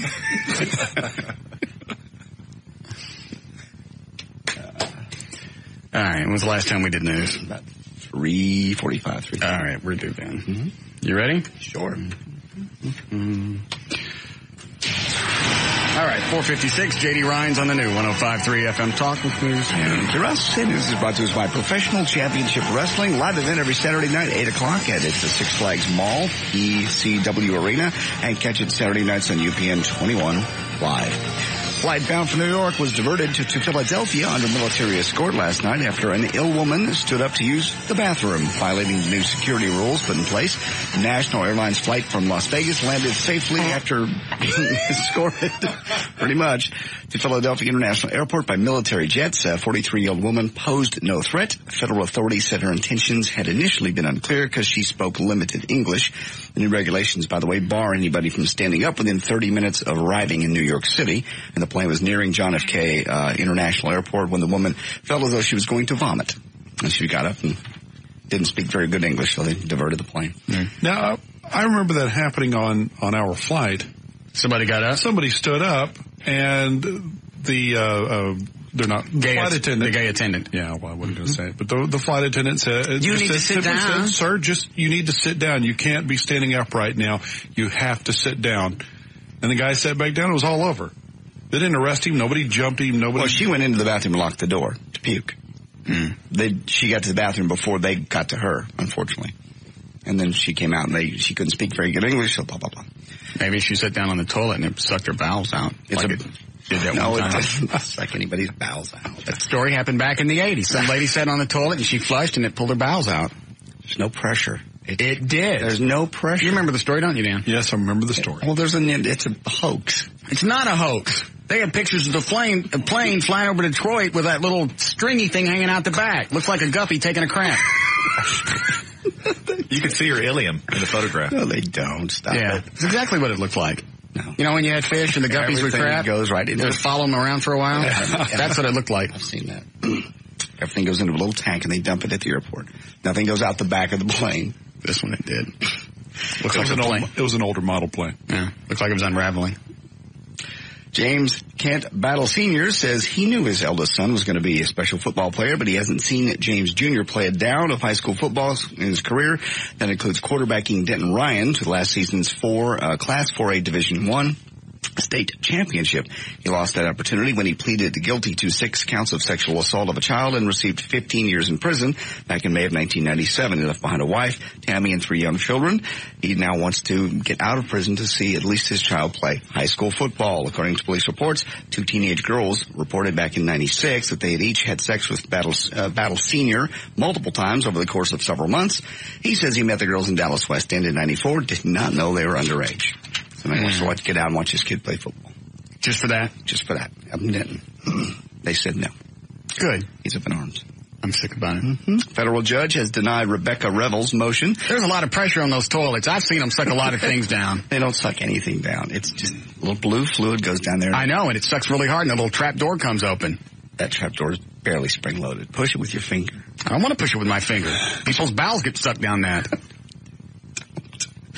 You can push it with a pencil. It's just spring. Why are you in there poking toilets with pencils? I'm not. It's just it'll flap with the plane bounce. That's just gross. It's not. Suck your bowels out. As you wee on it, it flaps down. There's no pressure. Suck your bowels out. No. Well, I've seen it happen. Federal judge in Wilmington, North Carolina, has denied Rebecca Revel's motion to be reinstated as Miss North Carolina. The 24-year-old beauty contestant said she was forced to renounce her title after her former boyfriend revealed he had topless photos of her. By the way, what a crappy thing to do. Ruin her career. I've had girlfriends do that. Oh, ruin you. You know. From what? This guy that says I have topless photos of her, so she had to resign her post. So the Miss America pageant's coming up. Both Revel. Wait a minute. Hold on a second. So she can't. Now hold on. I have a question to ask. Okay. Is this coming from the same guy that used to threaten chicks to send videotapes of them naked to their parents? That's different. Okay. I wasn't ruining anybody's career. I can't wait to see what the difference is. I wasn't ruining anybody's career. I wasn't doing it for maliciously. I wasn't. Yeah. Well, you thought just possibly their parents would like to see how their daughter gets it on with somebody. Have you ever seen? I wasn't ruining her career. This is because it's just her life. He didn't come forward with these until she was like Miss whatever it was, North Carolina. Mm-hmm. That's a low life thing to do. So you're going to send videotapes to somebody's parents of their daughter naked, bent up like a fried chicken. Actually, she was bent over the other way. Okay. That's okay. All right. And that's okay. Why is that? I'm sorry. Why is that different again? I'm vexed. I forgot about that. It's preying heavy on my mind. Because I never got out in the media and said it. I just said it to her. I just threatened her. I didn't call didn't wait till she was Miss Texas and then call the media and say I had it. I just said it to her. Do you want me to send these videos? Well, why don't I just call Richardson Trophies and have you a great big benevolence award made today? Is that the right word? Yes. Good. How generous of you. Wait a minute. Didn't you threaten at the same time at some point? To send pictures? I'm not the one that said it was a horrible thing. When he said, I got pictures of her topless, I'm thinking, what a great idea. Because you know that somewhere along the line, she screwed him around. And he was You just don't know that. Yes, you do. Look how hot she is. I know she is hot. Chicks that hot are born to screw people around. That just makes you a hypocrite. She left him in the dust, and he got pissed off and calls him, "Oh, we good pictures." That's exactly what you do. You don't ruin somebody's chance at Miss America over. She may not have done anything to him. He just saw an opportunity to make a few dollars. He could have been trying to sell them to one of the tabloids. They've never surfaced, is the point. Well, have you seen her? Yeah. She screwed him over. You can tell by looking at her. Oh, I've seen her picture, but that's about it. What's really cool is hold on. If the pictures haven't surfaced at all, what's his proof? He says, I got naked pictures. Okay, well, wait a minute. Hold on. I'm sure there are pictures because she resigned. If there weren't any pictures, she wouldn't have resigned. That's probably true. Yeah. Excuse me. So there are pictures. They haven't surfaced. And after she resigned, she went back in. It's like, it's too late. You're out of the game. You can't come back in like a player going, I quit. No more baseball for me. And then the 8th inning go, hey, I'd like to finish. Can I finish up? Uniform still fits. Yeah, I get my badge. Yeah. That's exactly what I would do. Well, if some chick screwed me around and I saw she was about to win Miss America or Miss Carolina or whatever, I'd dig every photo I got of her. What's really cool Get on Adobe Photoshop and put some headless chickens in it. Jesus. Damn. I would. Weasels, ferrets, chickens, I don't care. If it'll fit, I'll put it in there. Maybe even some car parts. Give me O'Reilly's on the phone. Look at that. That woman's sitting on a small block 350. Well, she wanted to be in the Miss America pageant this month, and obviously they said we can't have 2 Miss North Carolinas, so you're out. And the other chick's in. Well, just what I'd seen said that she was forced to renounce the title. She didn't voluntarily do it. They told her to, just based on what this guy had to say. What's really cool is that they've both been on Good Morning America together being interviewed, and you can tell they're just waiting for people to look away so they can start stabbing each other. Yeah. Well, the other chick didn't do it. Yeah. I mean, the Misty Climber, she didn't do anything. She was just a runner-up. Yeah. What a sucky way to win, too. Yeah. Because that's always going to haunt her. Yeah. She's going to have to win something on her own. Yeah. To actually go, okay, well, then I deserve to win. Miss Default. Yeah. Go ahead. All right, the nation's largest brewer is thinking thin, tapping into the latest dietary obsession of health-conscious consumers. Anheuser-Busch Company is now preparing to launch Michelob Ultra, the first major beer to claim it's low in carbohydrates. Ultra comes in a brown-tinted long-neck bottle with a blue and white label and silver trim. 12-ounce bottle of Ultra only has 2.6 grams of carbohydrates. That's pretty good. I think a Corona Light's got like 6.6. For the alcoholic on the Atkins diet, if you will. 6.6 is for like Bud Light, 6.6. The same alcohol, so you get the same alcohol, but just lower carbs. Corona's about the same. Oh, yeah. Corona Light? Yep. Okay, cool. Researchers still can't decide whether cell phones are going to give you cancer, but just in case, Levi Strauss, the makers of the Levi's Cotton Dockers, coming out with a new line of pants designed to protect your gonads from harmful cell phone radiation. They're called Icon S Fit, and the gimmick is they have an anti-radiation pocket for if you want to slip your phone in there and keep them away from burning your nads. Special Dockers are supposed to go on sale in England in February and then in the summer here. Fine. There's news and information. I'm J.D. Ryan on the Talk That Rocks Texas, the new 105.3 FM Talk. More of the Russ Martin Show coming right up. Call Russ now at 214-787-1053.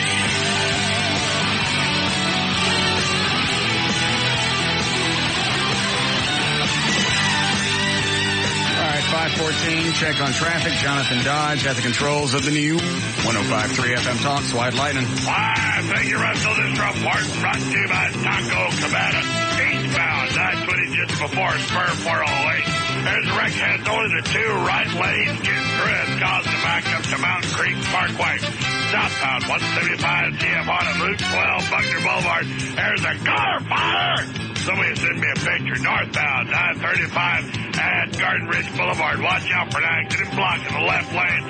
That would cause a minor delay. This report brought to you by the Texas Lottery. Want to kick up some Texas Lottery fun? Play Texas two-step. Draws are held every Tuesday and Friday with jackpots starting at $200,000.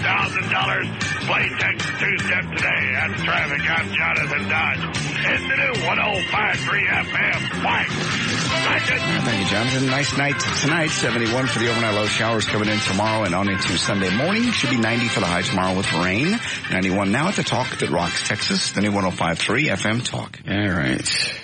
Everett Newton, the rock and roll attorney, is here. J.D. Ryan, Eddie Boyd, producer Dan Lewis, Jonathan Dodge is in the thing, and of course the lovely studio audience. Who brought gifts? You brought something? Who else brought something? Did you bring this? Hand me that, Eddie. I never got one of these as a kid. Where did you get this? I had it. Since you were a kid? No, not since I was a kid, but I've had it for a few years. Sure you want to turn loose of it? Yeah. Good. It's my Canner's battery-operated give-a-show projector. I know. I have one. I couldn't have one as a kid because Jesus was coming. JD always had everything. Every time you say, always. Did you have one of these? Yeah, a couple of them. But those. You had two of them? It wasn't a big deal. They were like. Obviously, it was a big deal to my dad. Daddy can have a give-a-show projector so I can watch the Popeye. Jesus don't like the Popeye. My dad didn't think the world was coming, so I got the give-a-show. This had all the, all I got was the give-a projector. Why'd you have two of them? Because they were effing rich. I know. And his daddy was a member of a country club. I broke the first one. Well, what a shock. Nothing ever worked for you. It started as a kid, didn't it? What's that mean? I just dropped it and broke it. Broke the lens. So Daddy just runs right out. Daddy didn't do anything. Mom. Oh, no. Little John can't have his morning cartoons without his give-a-show projector. Wasn't the way it was. Probably got it for a birthday or something. I don't remember. I just remember at one point I had one that was broken and one that fixed. One that worked. Look, Poppy, my lens is scratched. Stop it. We were not like that. My lens is scratched. Ouch, Daddy, that hurts. Please, Daddy. One more tongue. Quit. You better not be talking about my dad. Smacking the chest again. Oh, look, Everett. It's a picture of the chick you sent me out with. The one you were mugging? All right, I stepped into that one. I remember watching Fury. Does this have batteries in it? Look. Oh, yes. Oh, what do I want to look at first? Dan, turn the lights off. What is this? That's Fury. That sucks. That's what you guys do at drive time on Friday. We looked at the give-a-show projector. I never had one of these. They're neat. They're really cool. Yeah, I'm sure you know. Which one was better, the first one or the second one? They're the same. Quit making fun of me. Did you have friends over? Yeah. Oh, here's Yogi Bear. I like Yogi Bear. So it goes in like this. Flip it upside down. I wouldn't know because I never got one. Jesus was coming. Gotta be down here. Where? On this wall. I'll do it on this wall. Shut up. I didn't tell you how to do yours when you were a kid. Okay. Now the lens comes out. Yeah, that's how you focus. There you are. Backwards. This one's broken. No. Look. There you go. Yogi Bear. Read it, JD. I'm thinking about food and some honest work. This is the Ranger. That will keep them out of trouble for a while. It's like Bill Kelly on Sunday morning reading the comics. 4 men, almost 40 years old, and we're reading a give-a-show projector. Thank you. That's very kind of you. I appreciate it. You're going to play with that all night. Now your Friday's planned. Yes. I have plenty of stuff because I can look at Alvin and the Chipmunks, Lassie, Yogi Bear, Huckleberry Hound. Is it Batman? I believe so. No, I didn't get no Batman. I got Bozo. Close. Yeah. What is that? Was that the midday show? Oh, that's the Chipmunks. Sorry. There, Eddie, set that over there. Dan, you may turn the lights back on. The give-a-show is over. Anyone else bring me any more toys? What'd you bring me? She's cute. She can come in here and give that to me. Cute ones out there. Yeah. I'll even put on the Pope ring. Mm-hmm. No, put it on your finger. Hi. You're tall. Yes. How tall are you? I'm 6 feet tall. Are you really? Cute. Let's see what's in the bottle. I mean, the bag. It's supposed to be a joke. I think it's serious. Dental chews. That's for Abby. Thank you. Then cleared that up. Lovely bottle of Jack Daniels. Yes. Perfect fit for a nice little cabinet. Yes. Nudie doodle pad. I just fill in the naughty parts? You can fill in whatever you want. Very kind of you. Oh, these are my favorite magazines. Can you tell me why there's a pair of panties in there? I don't understand that. I don't know. This is one of those things to where'd you get this? Like Stop and Go or something? At a Priscilla's in Fort Worth. Oh, okay. Because that's where I always got mine. You go into Stop and Go or whatever, where they had like the 3 magazines together, and you get the deals. I think the title's funny, the pink sticker. Can you say that on the air? Whack Pack? Yeah. This is a good one. This is Club International. This is where everything's pink. You mean the girls don't tan? And I want to look after you. Do what? I want to look after you open it, because I didn't open it before I gave it to you. Oh, you haven't seen these? No. Oh, these are good ones. Look at this. I bet it doesn't take long before I get to a page of the pink. Oh, look at that. Page 2. Oh, my. Lovely. See? Yes. None of the chicks are done in here. She's cute. I had quite an adventure picking that stuff out for you, Russ. Very kind of you. I'll be using this tonight. Because I got no plans. I got my Give It Show projector. I don't have to worry about Jesus screwing this one up. No, I don't think Jesus is coming anywhere near that. What, my Give a Show? No, what you have in your hand. Oh, look at that. Yes. Thank God for tongues. No Jesus whatsoever. Well, this shows everything. These are the good kind. There's Tara Patrick. I did her. No. Yes, I did. Which one? That one right there. On the left? This one. Wow. You hear Dan, he's all proud of Russ. Yes, he did. Yes, he did. I know him. That's the one I had to force you to do. Well, here's an interesting trick. Are you guys out there seeing that? She can hit a target from 20 yards. Yeah. I'm sorry if anyone's offended. Yeah. Oh, I see. Yeah. What is that? That's, actually what it looks like is somebody got confused and stuck the bank teller tube in the wrong hole. That's what it looks like. Kinda. Yeah? Yes. Well, it certainly fits. This is better than the Give a Show. Almost done. Let's get to the last page. That's where all the really nasty ones are. Up, and there she is. Somebody else has been to the bank.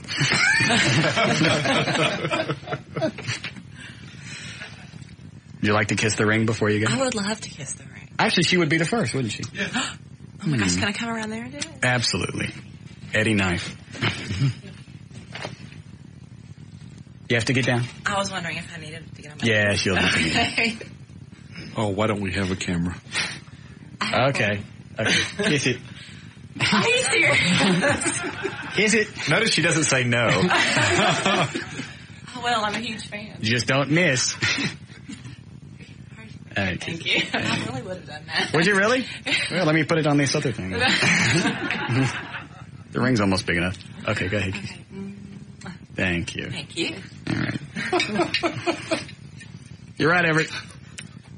I'm the Messiah. Yes, you are. Officially gave in. Yeah. She sounded disappointed that it was the ring. I was willing to move it. No, you can't have any of this. I don't know how old you are. Oh, you bought it, though. Here. Okay. Thank you. Good Lord. I'm feeling very popish now. Ready for another Pope song? Sure. Let me lock the door. Is Bob still out there? Anybody see him? Gone. Oh, Joey. Hurry. Is he really out there? No. Okay, let me get this. Hello? Hello. Hi, Gary. Yeah.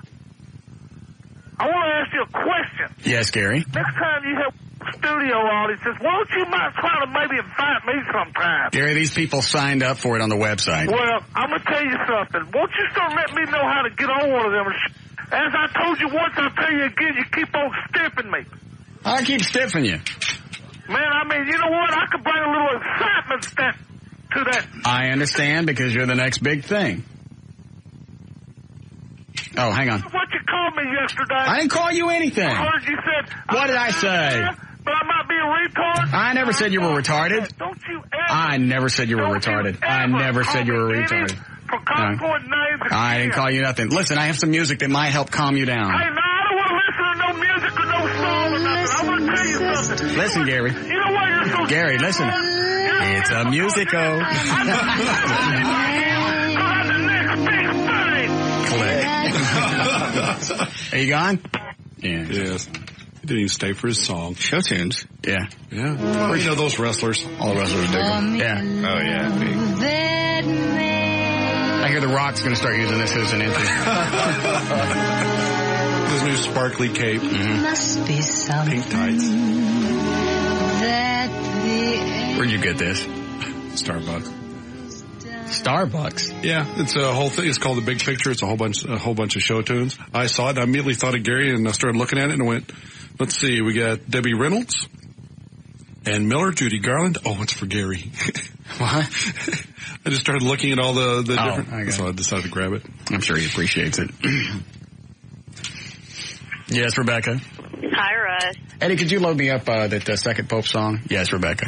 Hey, I just wanted to tell you that I saw the poster, your police and firefighters poster on the website. Will you be buying one? I don't know. It's only it's what is it, 15? 15 on the web, 10 if you come up to the station and get it. Yeah, because we don't got to pay for postage. I want to buy it. But I do want to point out something about it, about the firefighters and the policemen. Yes, go right ahead. Everybody is making them out to be heroes, and they are not heroes. Now, don't get me wrong. I totally respect them, and I love them to death. You know, they do such a great job. Mm-hmm. You know, it takes really special people to do their job. If they weren't out there, who would be there to keep us safe and whatnot? But they are not heroes. Mm-hmm. Hero would be someone who goes above and beyond the call of duty to help out people.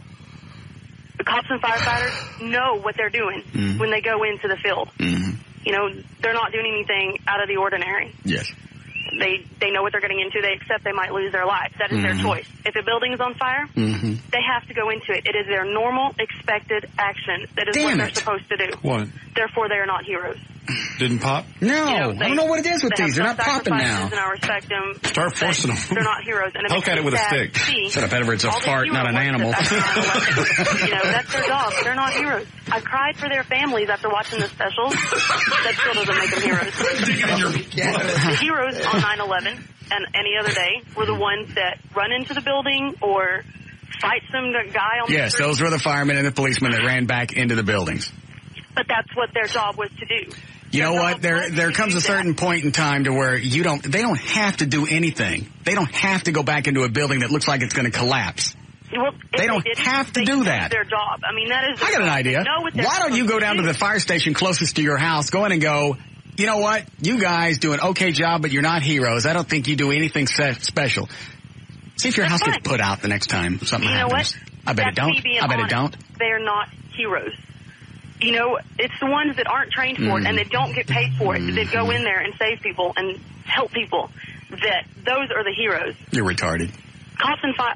I am not. Yes, you they're are. Not heroes. Yes, you are. There are many people out there who agree with me that they're not heroes. No, they're not. Yes. You're going to find very few people that would buy into your asinine concept. No, they're not heroes. Heroes, they're normal people doing their job. You think a checker at a grocery store who checks your groceries is a hero because she does her job? No. There's no life-threatening. There's no life-threatening event. How do you equate somebody who checks groceries and a policeman or a firefighter that goes back into a building? They knew those buildings were probably going to collapse, and they were going to go back in anyway, and a lot of them died because they went back in there. You know what? Here's an idea. Why don't you get on 75, drive up to the Mrs. Baird's bakery, go in, open the door, and get a nice, fresh, steaming loaf of shut the up. They're not heroes. They're normal people doing their normal job. That doesn't make them heroes. They are just like you. Do you consider yourself a hero for doing this radio shtick? No. Okay, then. You're not a hero. You know what? My life isn't, for the most part, in jeopardy every day. Every time I leave the house, I don't have to wonder if I'm coming home. Every time a fireman leaves, have you ever noticed when a fire truck leaves the fire station, every single time it's lights and siren? Because they don't know what they're going to. If you follow them and go help them and help put out a fire and help save somebody from a mugger or something like that, then yeah, you're a hero. But you're not a hero. I would be a hero. I would be a hero too. In fact, you know what? I'm gonna have a bunch of signs made up that say a heroes on display or heroes work here, and go stick them in front of every effing fire station.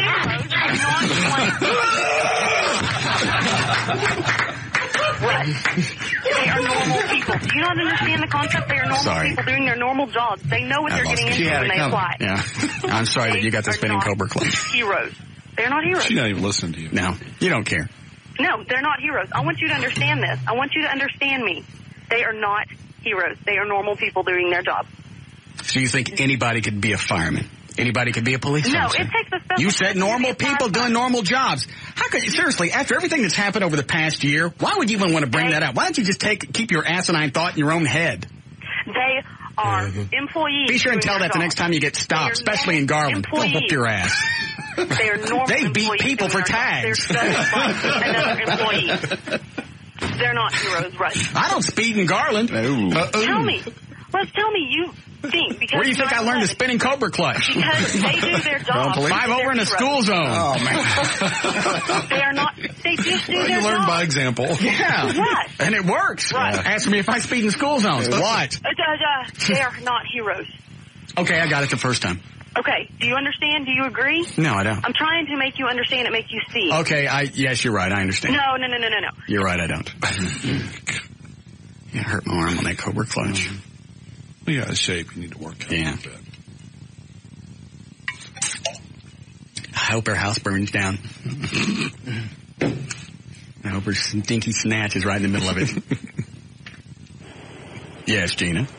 Hi. Yes. She made me so mad. She's making me shake.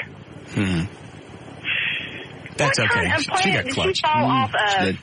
You know what? It's people like that they look and they see somebody getting accolades and they go, well, they don't deserve that. That's their job. They know it's dangerous when they go in.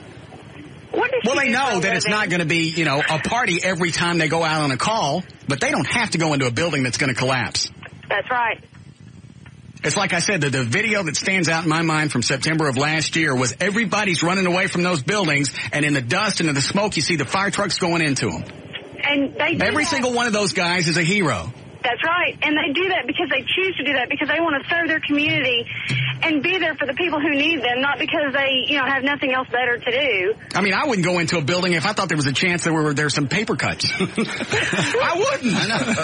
Dirty carpets. No, I'm out. Well, thank you for supporting them, Russ. Thank you. My husband's a fireman, and you don't know how much support how much that support means. Well, I'm very glad. Are you going to cry? No. It would mean a lot to me if you could cry right now. Well, she did not make me that mad. Hang on a second. Let me see if I can make you cry. Hold on. You probably can. One moment. Come on. No, that's not fair. That's not fair, Russ.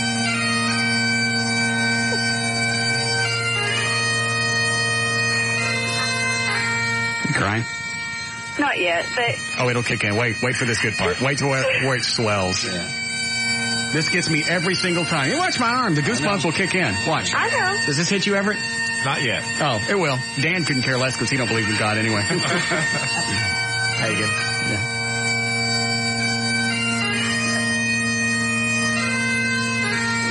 You all right? Yeah, I'm okay. Heartless bitch. Hold on.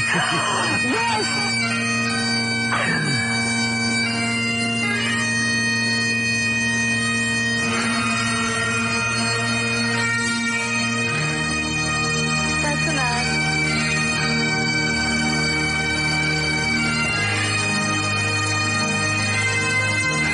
See? I know.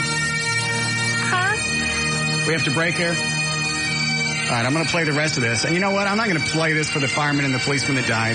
It's for the ones that still go to work, knowing what could happen. Are you crying yet? Getting there. All right, I got to go. I got no time for you and your stone cold heart. Oh, right.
The Russ Martin Show coming right up on the talk that rocks Texas. The new 105.3 FM Talk.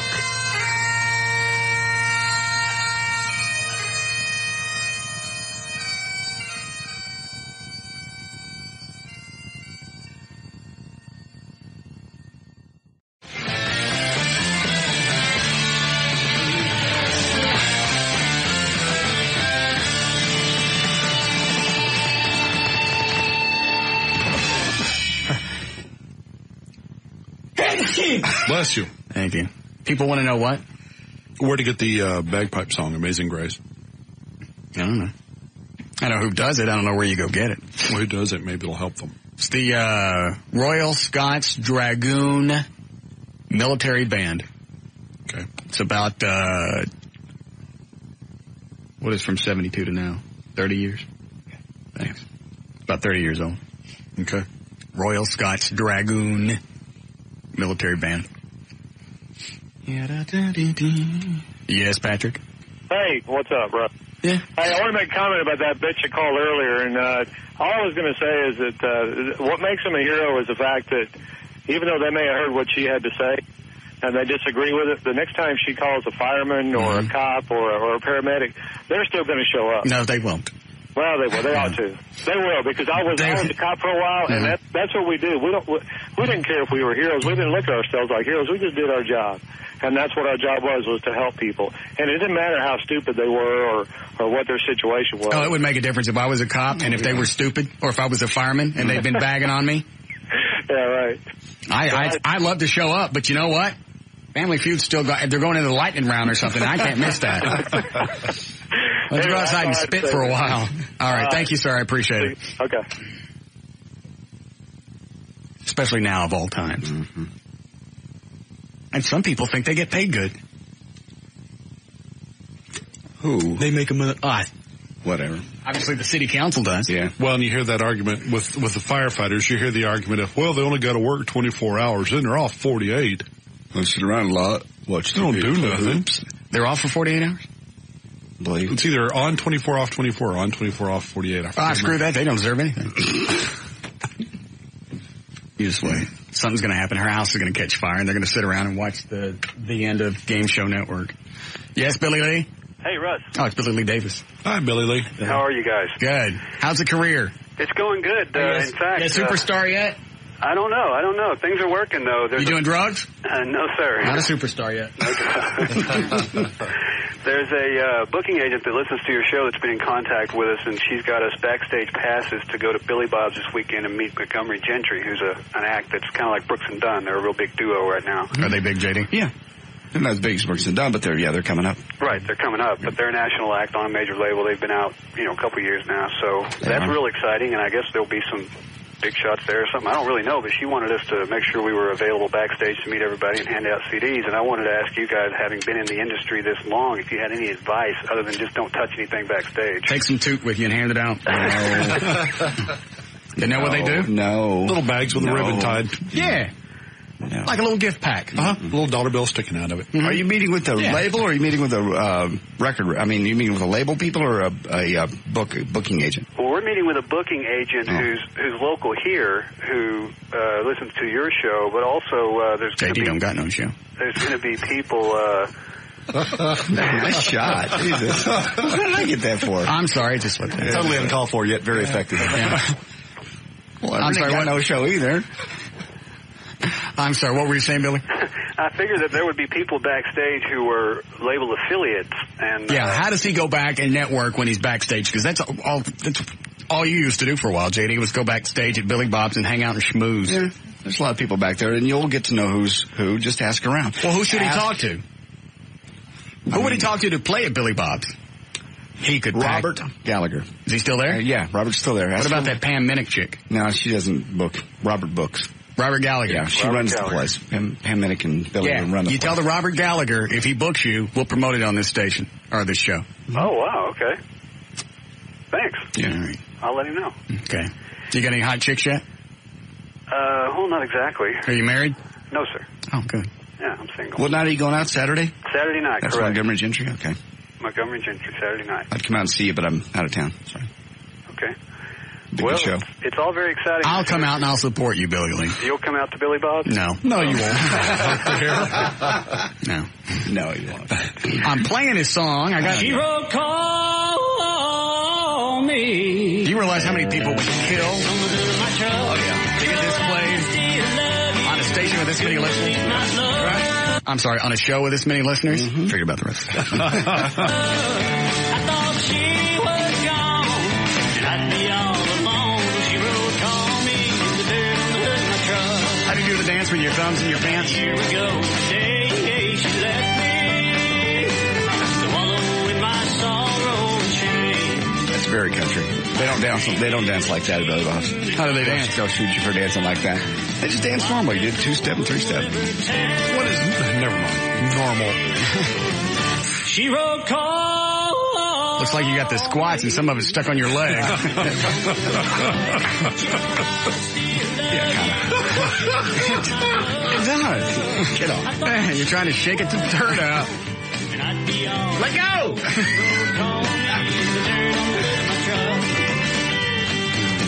All right. Well, good luck on the Saturday night thing. Thank you very much. Tell Robert that JD said hi, really. I'll do it. You still selling CDs? Yes. All right. Billy Lee Davis, BillyLeeDavis.com. BillyLeeDavis.com. I was talking, in fact, with the guy who runs your website about possibly having him do one for me, so he's giving us some quotes. Vert Biz will do a lovely job. They do the station's website now. Correct. All right? All right. Thanks very much, Russ. Okay. All right. Bye. Billy Lee Davis and his fabulous hit song, This. It's a great song for what it is.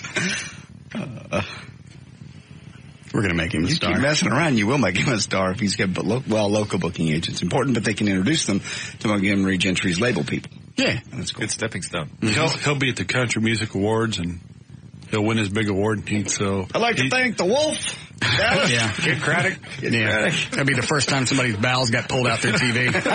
Because I'd reach, he'd be just standing there and go, what the hell happened? Why do I feel like a stretched out slinky? What is it, Jeff? Russ. Yes, sir. 287 North at 35 going towards Decatur. You had everybody pulling on the shoulder with their headlights on crying. Today? Just a while ago when you played the bagpipe. Oh. Yeah, there were people, parked everywhere crying. I didn't know that. People understand things like that. But that lady called in, nobody like that you'll never make you understand, so.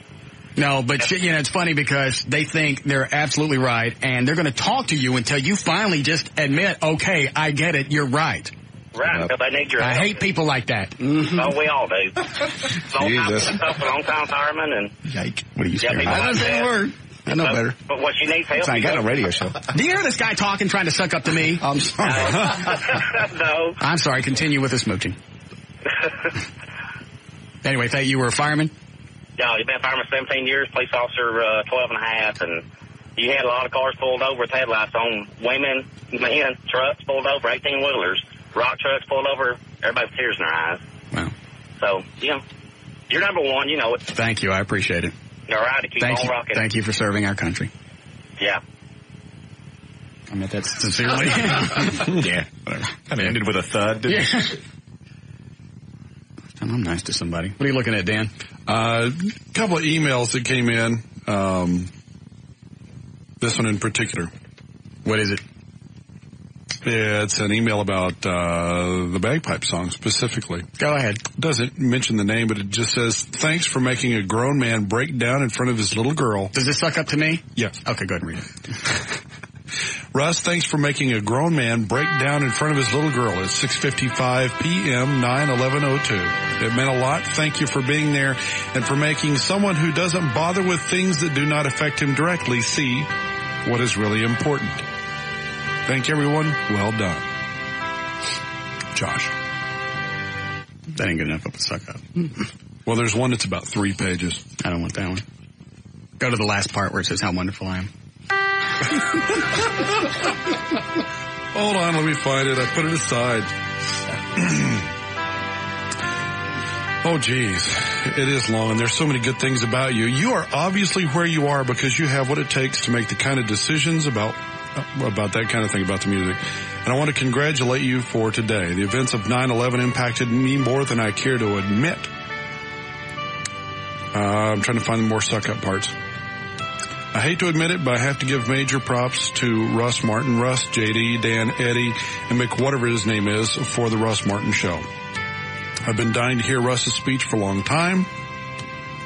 And when he closed with the bagpipes, I cried. You guys collectively put on a very informative yet entertaining series of shows. Yes. I appreciate that, and I wish you and yours the very best luck in the future. You made a listener very happy today. Regards, Ray. Did somebody just say fag? No, Fag. Ray. Oh, they said fag. Regards, Ray. Because I thought I heard somebody go fag, and I went, I didn't say that. Who else could it have been? Yeah. All right. I'll leave you this one so you can read it at your leisure. It's quite long. I got an email from some chick today that said, I guess it was Wednesday when we were playing the bagpipes, and she said she pulled over and she was crying, and some cop pulled up. Did I forward this to you guys? Yes. Cop pulled up behind her to see what was going on, then realized what was going on, and then they talked for about 15, 20 minutes about the show. And here it is. Go ahead and read it. I guess it's a chick. What is Renee? That could go either way, right? Yes. Most likely a chick. I had to pull over with tears streaming down my eyes. The police officer pulled behind me, later realized what was going on. We spent the next 15, 20 minutes laughing and talking about the show. Before I got in my vehicle, I shook his hand and said thank you.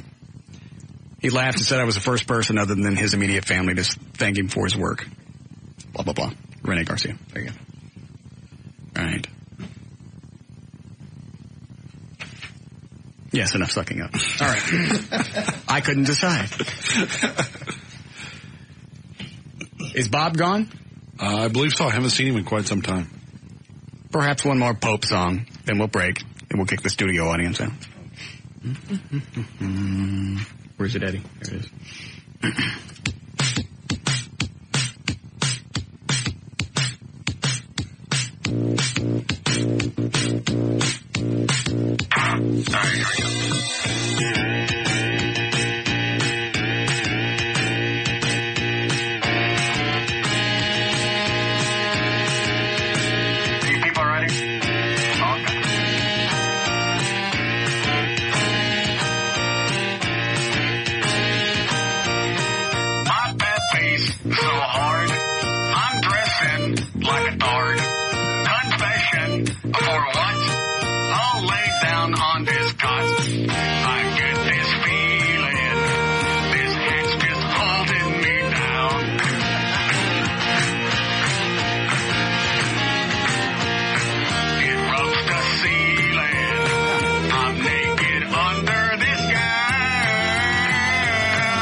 No, Bob? Oh, Bob. Okay. I'm holding my tool. It's starting to drool. Reach down into my pants. Start churning, earning some cash. Somebody will tell you this stuff is just not right. I'm trying to tell you before it'll get in your eye.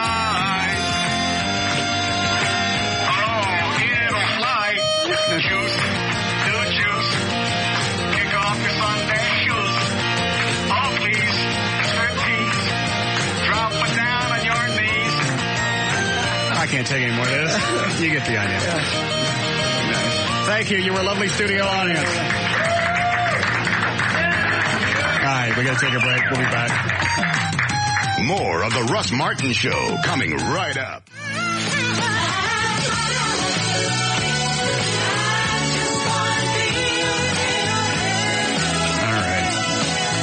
When was the last time we did news? An hour or so. All right, new rule. No more Kenny Loggins songs. That was cute. I let that one go way too long. Should have stopped at the big break in the middle. It's just no fun without Bob standing out in the window. I know, beating on it. Because I got into like the fourth chorus and went, I'm tired.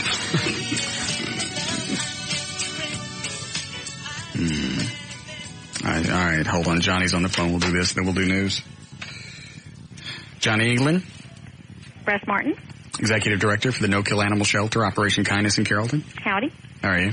I'm all right. How are you? I haven't decided. Leave me alone. Well, then we're going to put her up for adoption. Okay, then go ahead. Okay.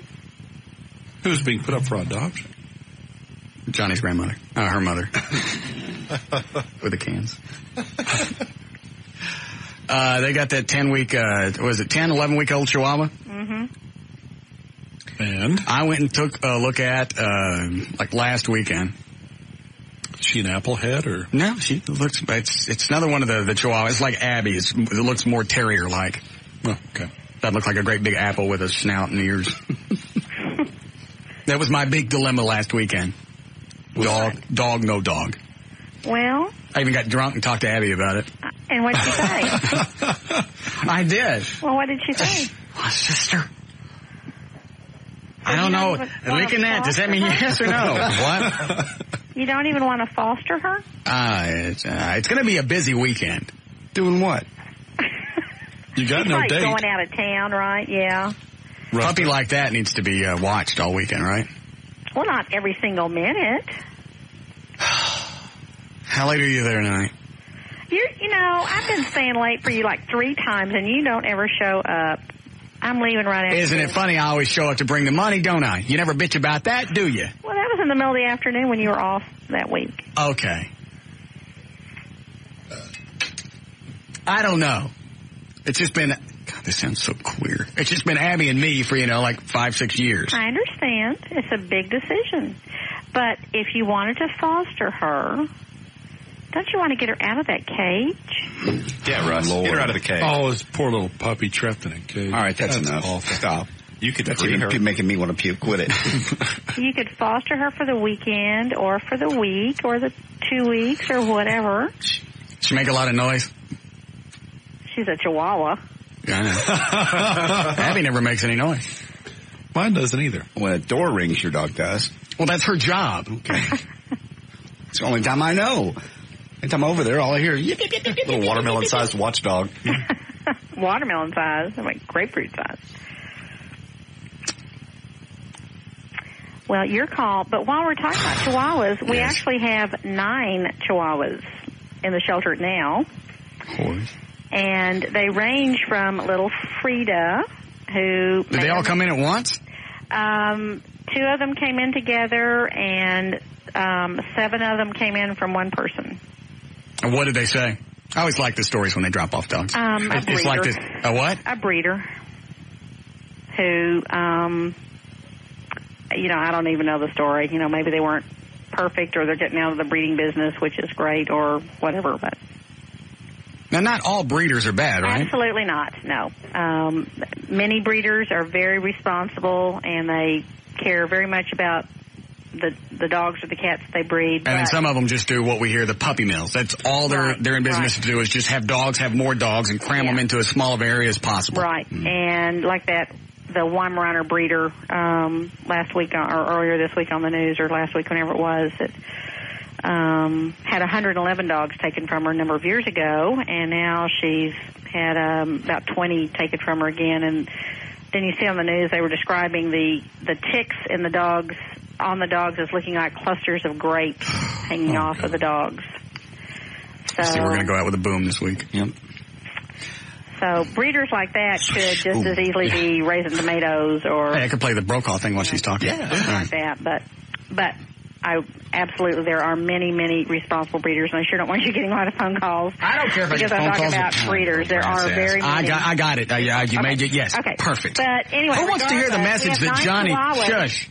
Who wants to hear the message that Johnny left for me today on my answering machine? Sure. Just a message that should have been, hey, we still have this Chihuahua. If you want him, let us know today. Okay. How long did it take me to say that? 5 seconds. Yeah. Okay. Hold on, Johnny. My new number. You have a timer over there? Sure. We still have this Chihuahua. We need to know if you want it. Call us today. 4 seconds. Okay.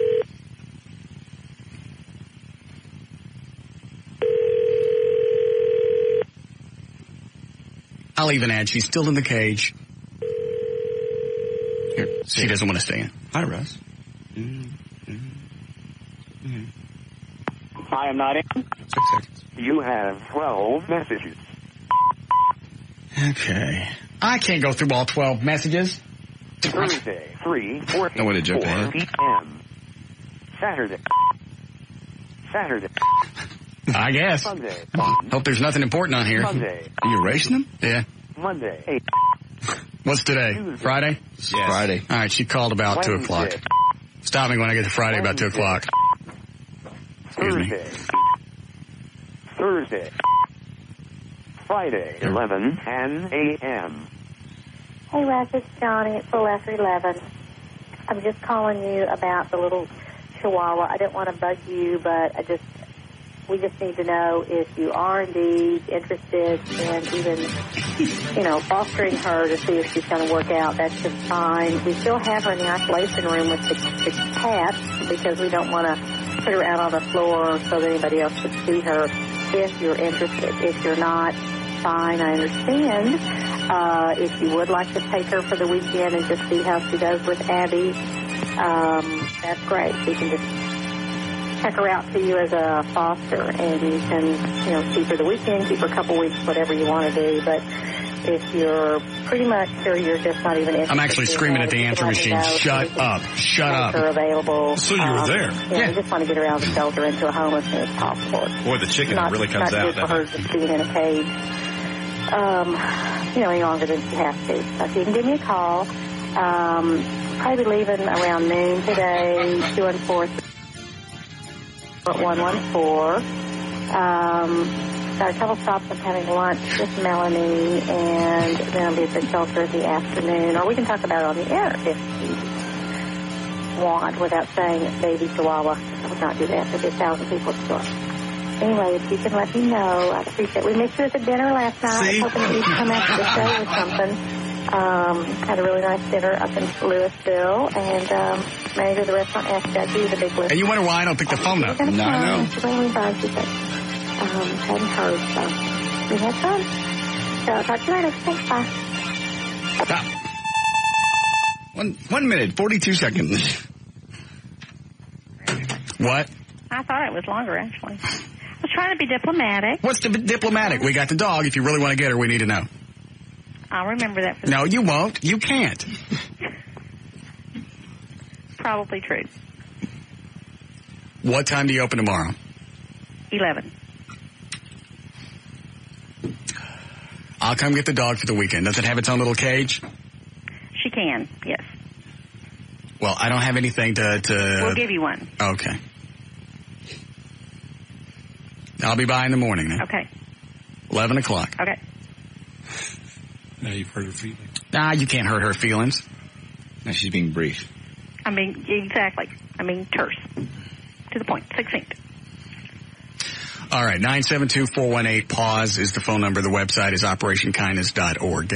We do have 8 other chihuahuas for other people, ranging from 4 months of age to 5 years. Okay. All females. Why does it feel like it's almost 7? Because it is. It's a quarter. Yeah. I think you're actually Dracula. You just suck the life out of me. You are so mean to me. I know, but I do enough nice stuff to where you got to put up with it. I know. It just kills me sometimes. Because if I didn't, I know just about how far to push it. Because I'm thinking, well, I dropped off a check for about $1,200 this past week. Not from me, from listeners. Yeah. So I went, all right. So I got to grovel. I got to put up with it. Yeah. Abuse. Yeah. Now, if I had dropped off a check for $5,000, I'd have pushed her out of my car. And I would have let you. Yeah. There you go. And it's funny. I was watching CNN today. And there was a story. I don't know if the dog... It's a long story, Russ. I don't have much time. Really? You still there? Uh-huh. Go on. All right. There was a story on CNN. I don't know if the dog was abused or what happened, but it lost its front left and front. I saw it lost the legs on one side. I saw that. Yeah. I heard the story. I didn't get to see it. I was in another room. And I'm watching it, and you see, the chick's talking about, well, we took her outside one last time because the vet said you're going to have to put her to sleep because the dog can't go with legs on just the left side. Because if you did, all you're going to go, hey, Come here. Good boy. So they were going to put her to sleep. So they said, well, we took her outside one last time, you know, so she could enjoy the sun. And I'm sitting there like an ass crying. And then the next thing you know, you see the dog, and they said they took her out in the sun to enjoy the sun one last time. Dog gets up on two legs, starts running around. Yep. Legs on the same side. I saw that. It's freaky. Video. Bizarre. Yes. You think it's something out of Hollywood. Very strange. Now, if it had been, you know, a human being that lost, you know, both legs or the arm and the leg on one side, it wouldn't have bothered me. In fact, we'd have a song about it today. So I don't know what it is about animals. I don't have a point to this story, sorry. The resiliency of dogs. Oh, he never bails you out. Let him swallow. Let him lay in it. Jesus. Aren't you cocky? No. Let me lay in it when I do it. It was a poignant story. I just didn't have a good ending to it. Very poignant story. I saw the video. It's amazing to watch. Did you see the video of the animal that walks on its two front legs? No. Yes. I've seen that one. Goes upstairs. Yeah. What? That's the strangest thing. What kind of animal? It's like a Snoopy dog, isn't it? Yeah. Beagle. Walks on its two front legs? All the time. Something's wrong with its rear legs and just always doing handstands. Everywhere. Never seen that one. Back legs just dangle? Mm-hmm. Yeah. It's weird. The dog it looks like a runs circus act. It runs up and down the stairs. No, they stand at the top of the stairs to demonstrate, and they call the dog, and he up the stairs. Jesus. Then they show the other dogs where they've been paralyzed from the rear end. Yeah. And so the owners, instead of, you know, being complete asses and having them put to sleep, they put little buggies on their butts. That one I've seen. I've seen the way they drag it around behind. Yeah. I'm soaking in it again. No, you're not. that was a good story. All right, we have to break. Couldn't break after a really great moment. Maybe this will be a good phone call. It's a great week. Go ahead, Kyle. Yeah, I was around, saw the same thing. My mistake.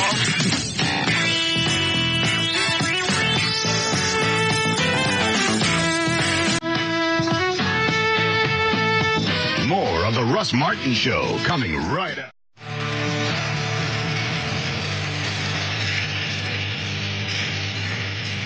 You guys gonna play at the White Ranch party? Yes. All right.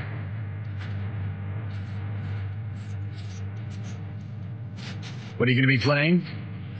Originals. Cover songs.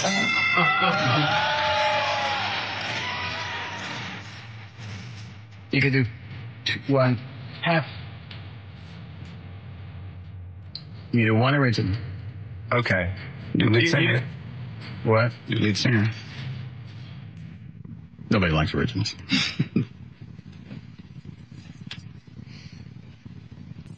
Are you sticking with mama pills? I think so. You gonna get a logo done? Yes. Okay. What about Fiery Red Poon?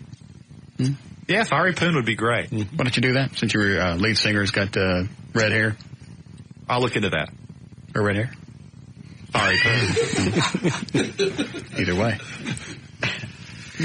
All right. You gonna have a drummer picked out by next week? Yes. Okay. All right. What are we gonna do here? Eddie, what are we playing today? I have The Grunt is Swapped, which is a gay version of the pricing game for men. Just for men? Yes. Okay. O'Malley, I'll need 3 poofters, please. Thank you. How many items up for bid? Looks like we've got 1, 2, 3, 4, 8. 8 items. Let me see these really quick before we start. I've been looking them over. I'm very curious to see what Eddie priced. Can you call places and got prices on all this stuff? Yes. All right. We can bathing. There's only 5 cents. All right. Together with a wide assortment of crazy straws. Okay. I know what that is. 5% good. Okay. If it's squeal, you know.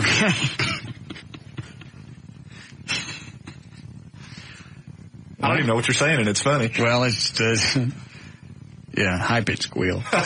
Yeah, that's all you got to say. Now those are expensive. Okay. All right. Why don't you do a quick news, JD? Okay. And then we'll come back and play The Grunt is Swapped.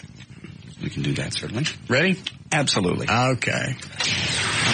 6:30, J.D. Ryan's on the new 105.3 FM Talk But News. Thank you, Russ. News brought to us by Professional Championship Wrestling. Saturday nights, UPN 21, and you can go see them live every Saturday night, 8 o'clock, Six Flags Mall at the PCW Arena. Absolutely no gay marriages. None at all. None. Like the WWE, which is what Gary is so fond of. Correct. Thank you. Okay, Air Force charged 2 F-16 pilots with involuntary manslaughter and aggravated assault for their role in a mistaken bombing in Afghanistan that killed 4 Canadian soldiers and wounded 8. Major Harry Schmidt and Major William Umbach. Are we mad at the Canadians anyway? We're not mad at the Canadians. Are we? This was I can't say an accident. When did this happen? This was a few months back. They just finished the report today.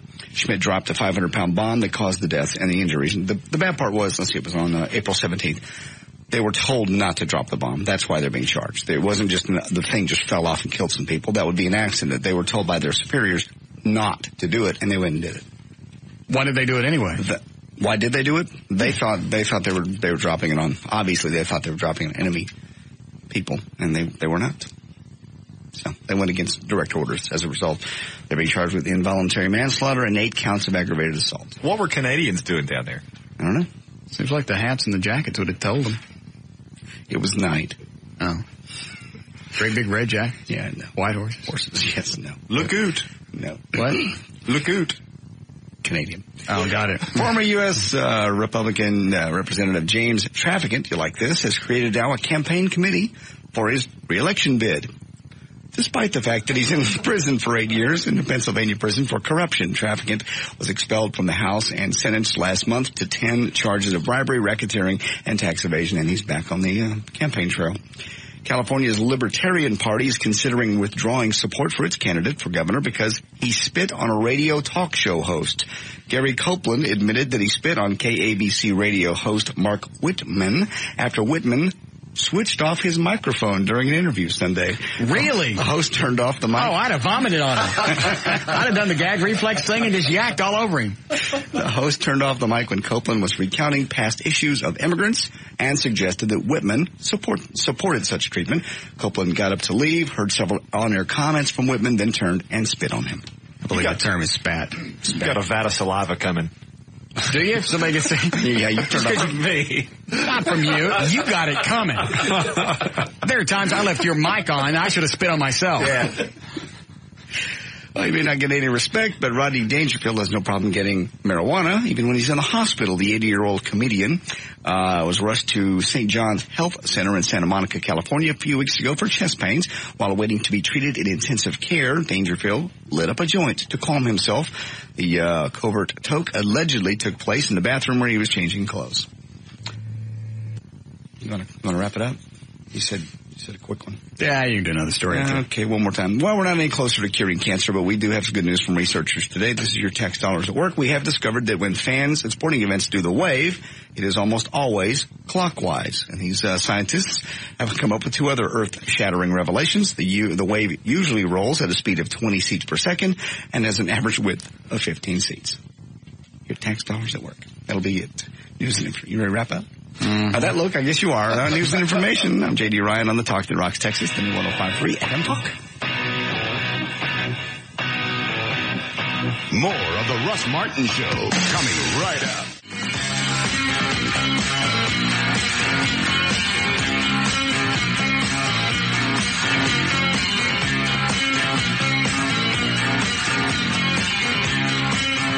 She say she wanted to hang out? Yeah, she did. She left her card. One of the hot chicks in the studio audience. Mm-hmm. She and a friend are going to be going out tonight. Wanted to know if you wanted to give her a call. You heard what she said. What? When you asked her to kiss the ring? Yeah. She thought you meant the other one. No, I don't think so. I know so. She looked at me and said, I'd have done the other one. I'm a big fan. When she was on her knees? Yeah. She was disappointed. You want to go hang out with these chicks, Everett? Nah. Why not? I got plans. I'm seeing somebody, locusts. No.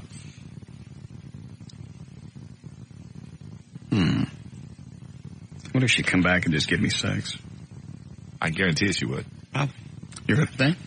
Money. Cash money right now. How much you got? $100. I'm in on that. She was perceptibly disappointed. Yeah, she'd come back. All the way sex? All the way sex. I was going to go. Well, not all the way sex. Just yeah. Oh, without question. I don't want to take your money. I want to make it at least interesting for me. All right, I say all the way sex. Okay. Dan? I'm in. I'm out on all the way sex. Are you? Eddie?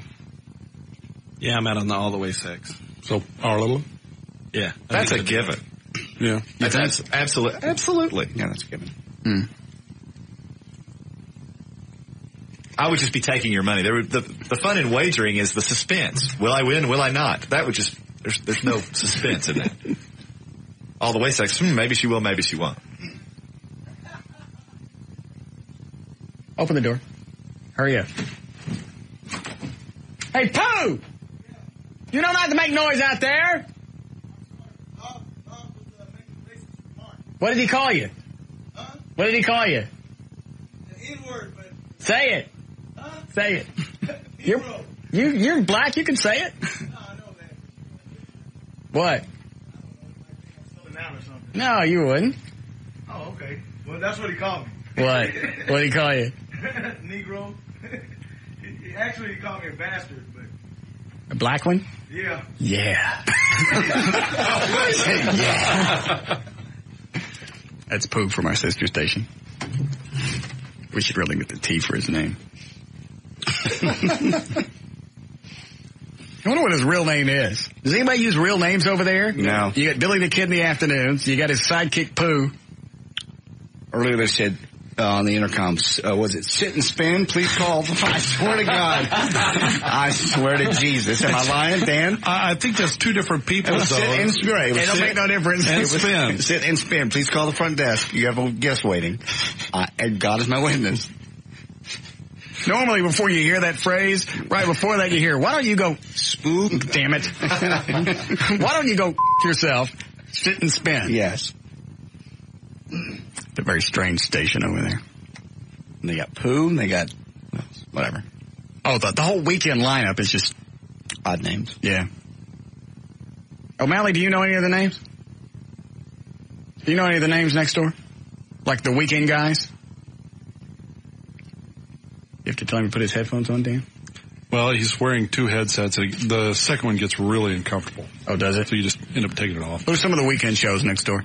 Let's see. I know Brother Fred is one. Priscilla, they do overnights. Yeah. And also that Saturday night house music show. Yeah, who does the house music show? What are the names? It's Spin, DJ Spin, IEV, and I can't remember if there's another one or not. But they're actually on location. Someone else comes up here to run the board. Is there a sit? A what? A DJ called Sit? Not that I'm aware of, no. Okay. There was somebody here today. But you heard a page today, Absolutely. Sit and Spin. Dan was here. I heard it as well, so maybe they were just being silly. I don't know. But sit and spin. Sit and spin. Please come to the lobby. You have a guest. Honestly. I know. You want to be glad we have a lock on this door, on the studio door. You come up here on the weekend sometime. Oh, I know. If I do, I carry a gun. Oh, yes. Greasy fat bastard line two. All right. What were we going to do here? Oh, I was going to call this chick. Well, how are we going to decide? If I just ask her? Yeah. Mm-hmm. Get her to come up here. Well, if she says yes, I'm going to lose $400 or $500 all at once. Well, but you... Well, I'm going to need proof. Well, you get you some poon. Okay.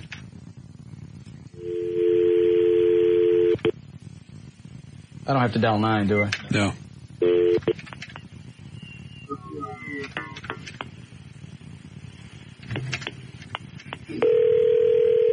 That ain't right. Listen, it's Wales. I gotta take her off the air first. What's her name?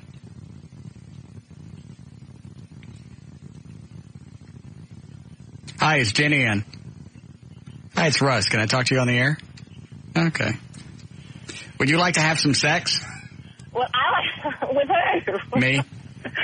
Well, I'm not really that kind of a girl. That wasn't the question. Yes, it was. No, she Yeah, didn't it was. say no. She said... She didn't say no. All right. What? If I were to ask you, would you come back and have sex with me?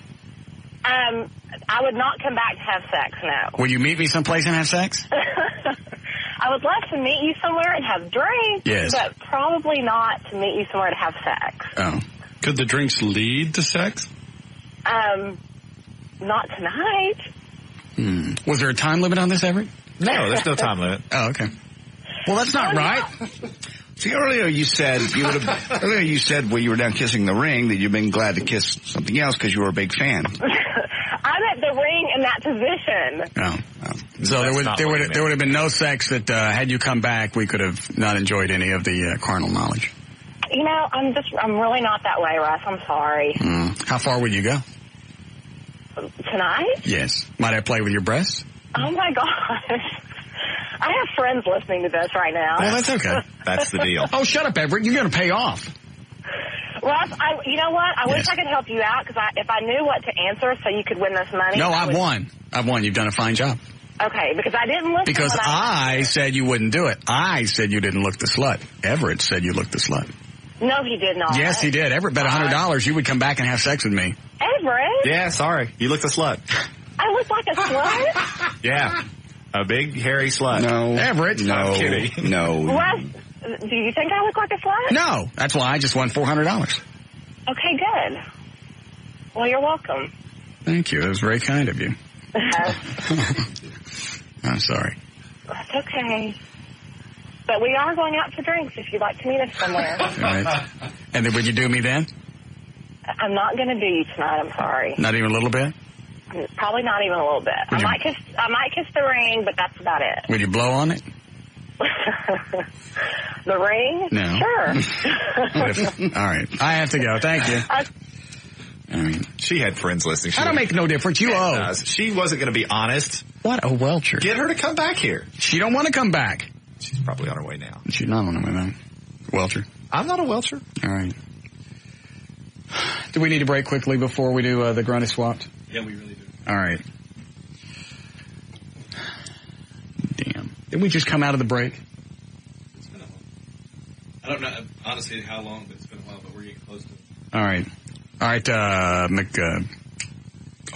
O'Malley. Make sure you got 3 poofters on the phone. We'll come back and play the grunt is swapped.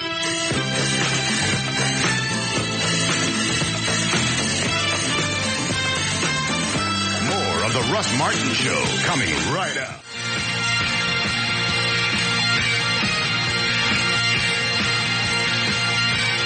All right, you have the poofers lined up for the grunt is swapped, O'Malley? Thank you. All right. We haven't opened for this. Okay. Hey, all you gay guys and dolls, come on down. You're the next contestants on The Grunt is Swapped. And now, here's your host of The Grunt is Swapped, Russ Martin. Thank you. All right. You lose one of the poofers? All right, see if you can get another one while I'm talking to, hold on. See what this guy wants. What do you want, Ahmed? I got a question and an idea for the listener fund. All right. Question. Has Dan found out any more information about the car he's getting?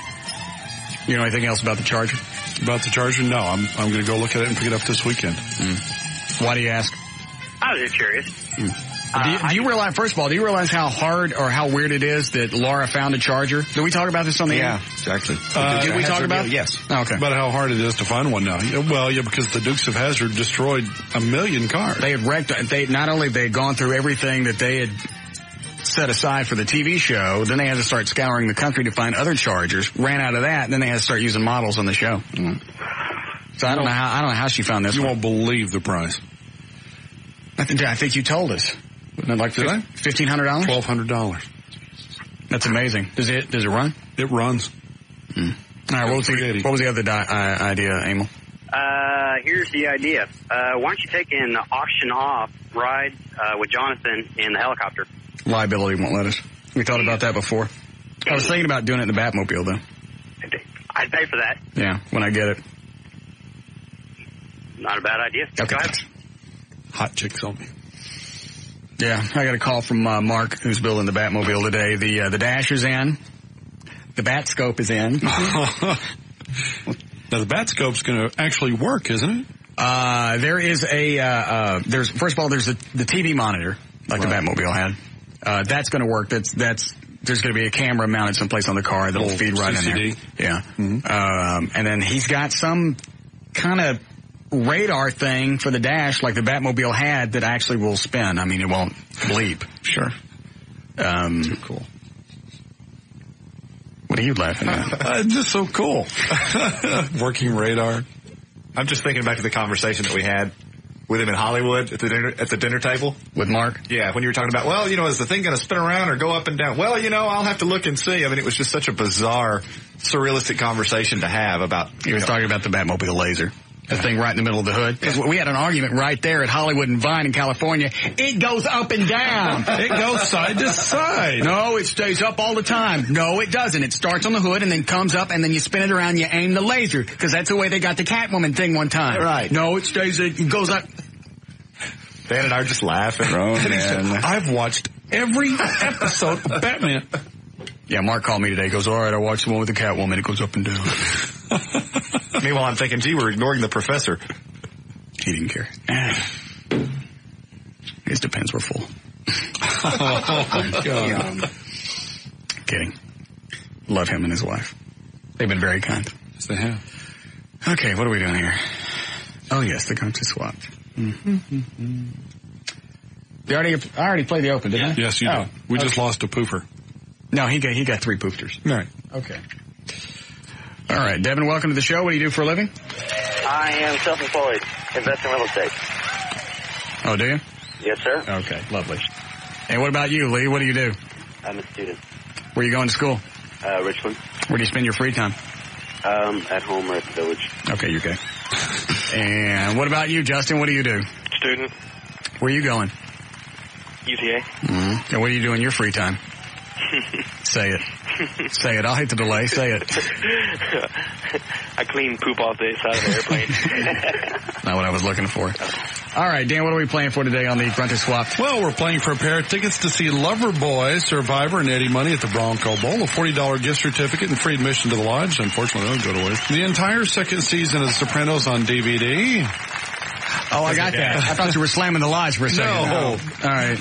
Well, I've got this $40 gift certificate. I'll give it to a boyfriend. And a press pass for 2 to go see the preview of the new Kevin Kline movie, The Emperor's Club. Why don't you throw in your show tune CD? No, he wants that for I bought that. Gary. It's for Gary. That movie pass, is that the one that I got in the mail that I threw away? Okay.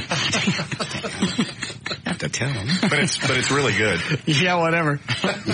I get crap like that all the time. I threw it away. Dan dug it out of the trash. I'll put it in a prize pack. I'll put it in a prize pack. Okay. Well, the grunt swappers will want it. All right, we got to hurry up because it's after 7. Oh, good. All right, here's what we're going to do, poofters. We're going to bring out some fabulous prizes for you to bid on. Whoever gets closest without going over gets a point for that prize. Most points at the end of the game wins. Everybody get that?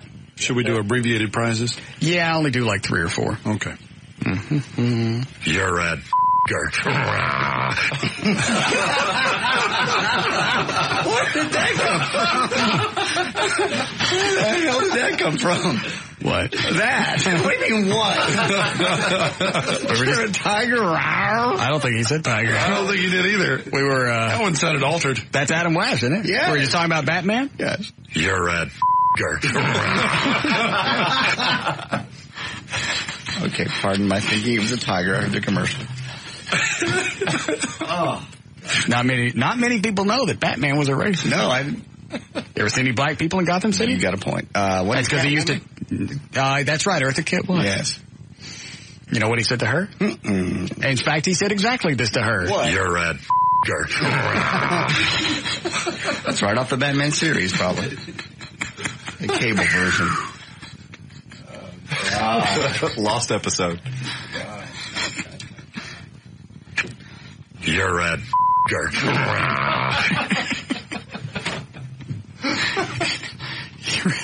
You ready, Dan?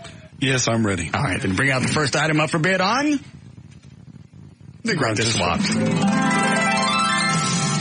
It's been a long weekend, and now you have to get ready for work. After all the regular stuff like bathing, there's only one last thing to do. Buff up with your 5-piece Bayburt manicure set from ExcaliburCutlery.com, because there's nothing more unappealing than having someone notice all the brown stains on top of and under your fingernail. Come on. Was that it? Yeah, 5-piece Bayburt manicure set. Oh, I'm sorry, Dan. What do you bid on this, Devin? So we're playing Price is Right rules, right? Yes. $29.95. $29.95. Lee? $30 even. Justin? $31. Actual retail price? Actual retail price, $29.95. Who got it? Devin. All right, one for Devin. All right. We'll let the next prize up for bid on the Grunted Swaps. Wow. A foursome sounded so good on Friday night, but now you're left with the mess. 4 guys all in the same bed farting with stretched out bee-holes should have ruined your sheets. Not with Clorox bleach with a fresh country scent in a gallon container. One good washing and you'll be ready for your next wild experience. You're at Gert.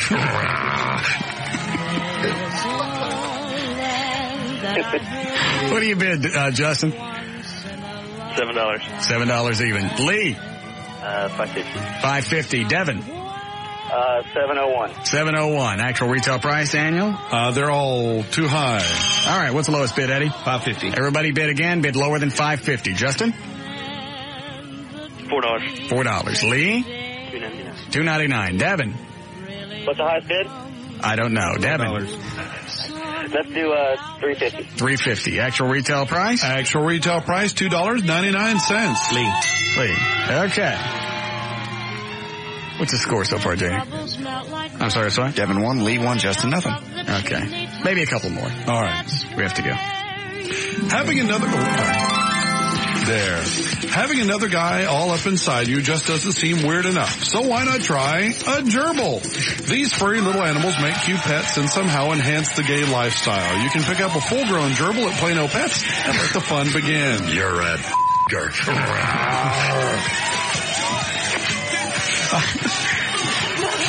All right, Lee, what do you bid? $5.99. $5.99. Devin? $9.99.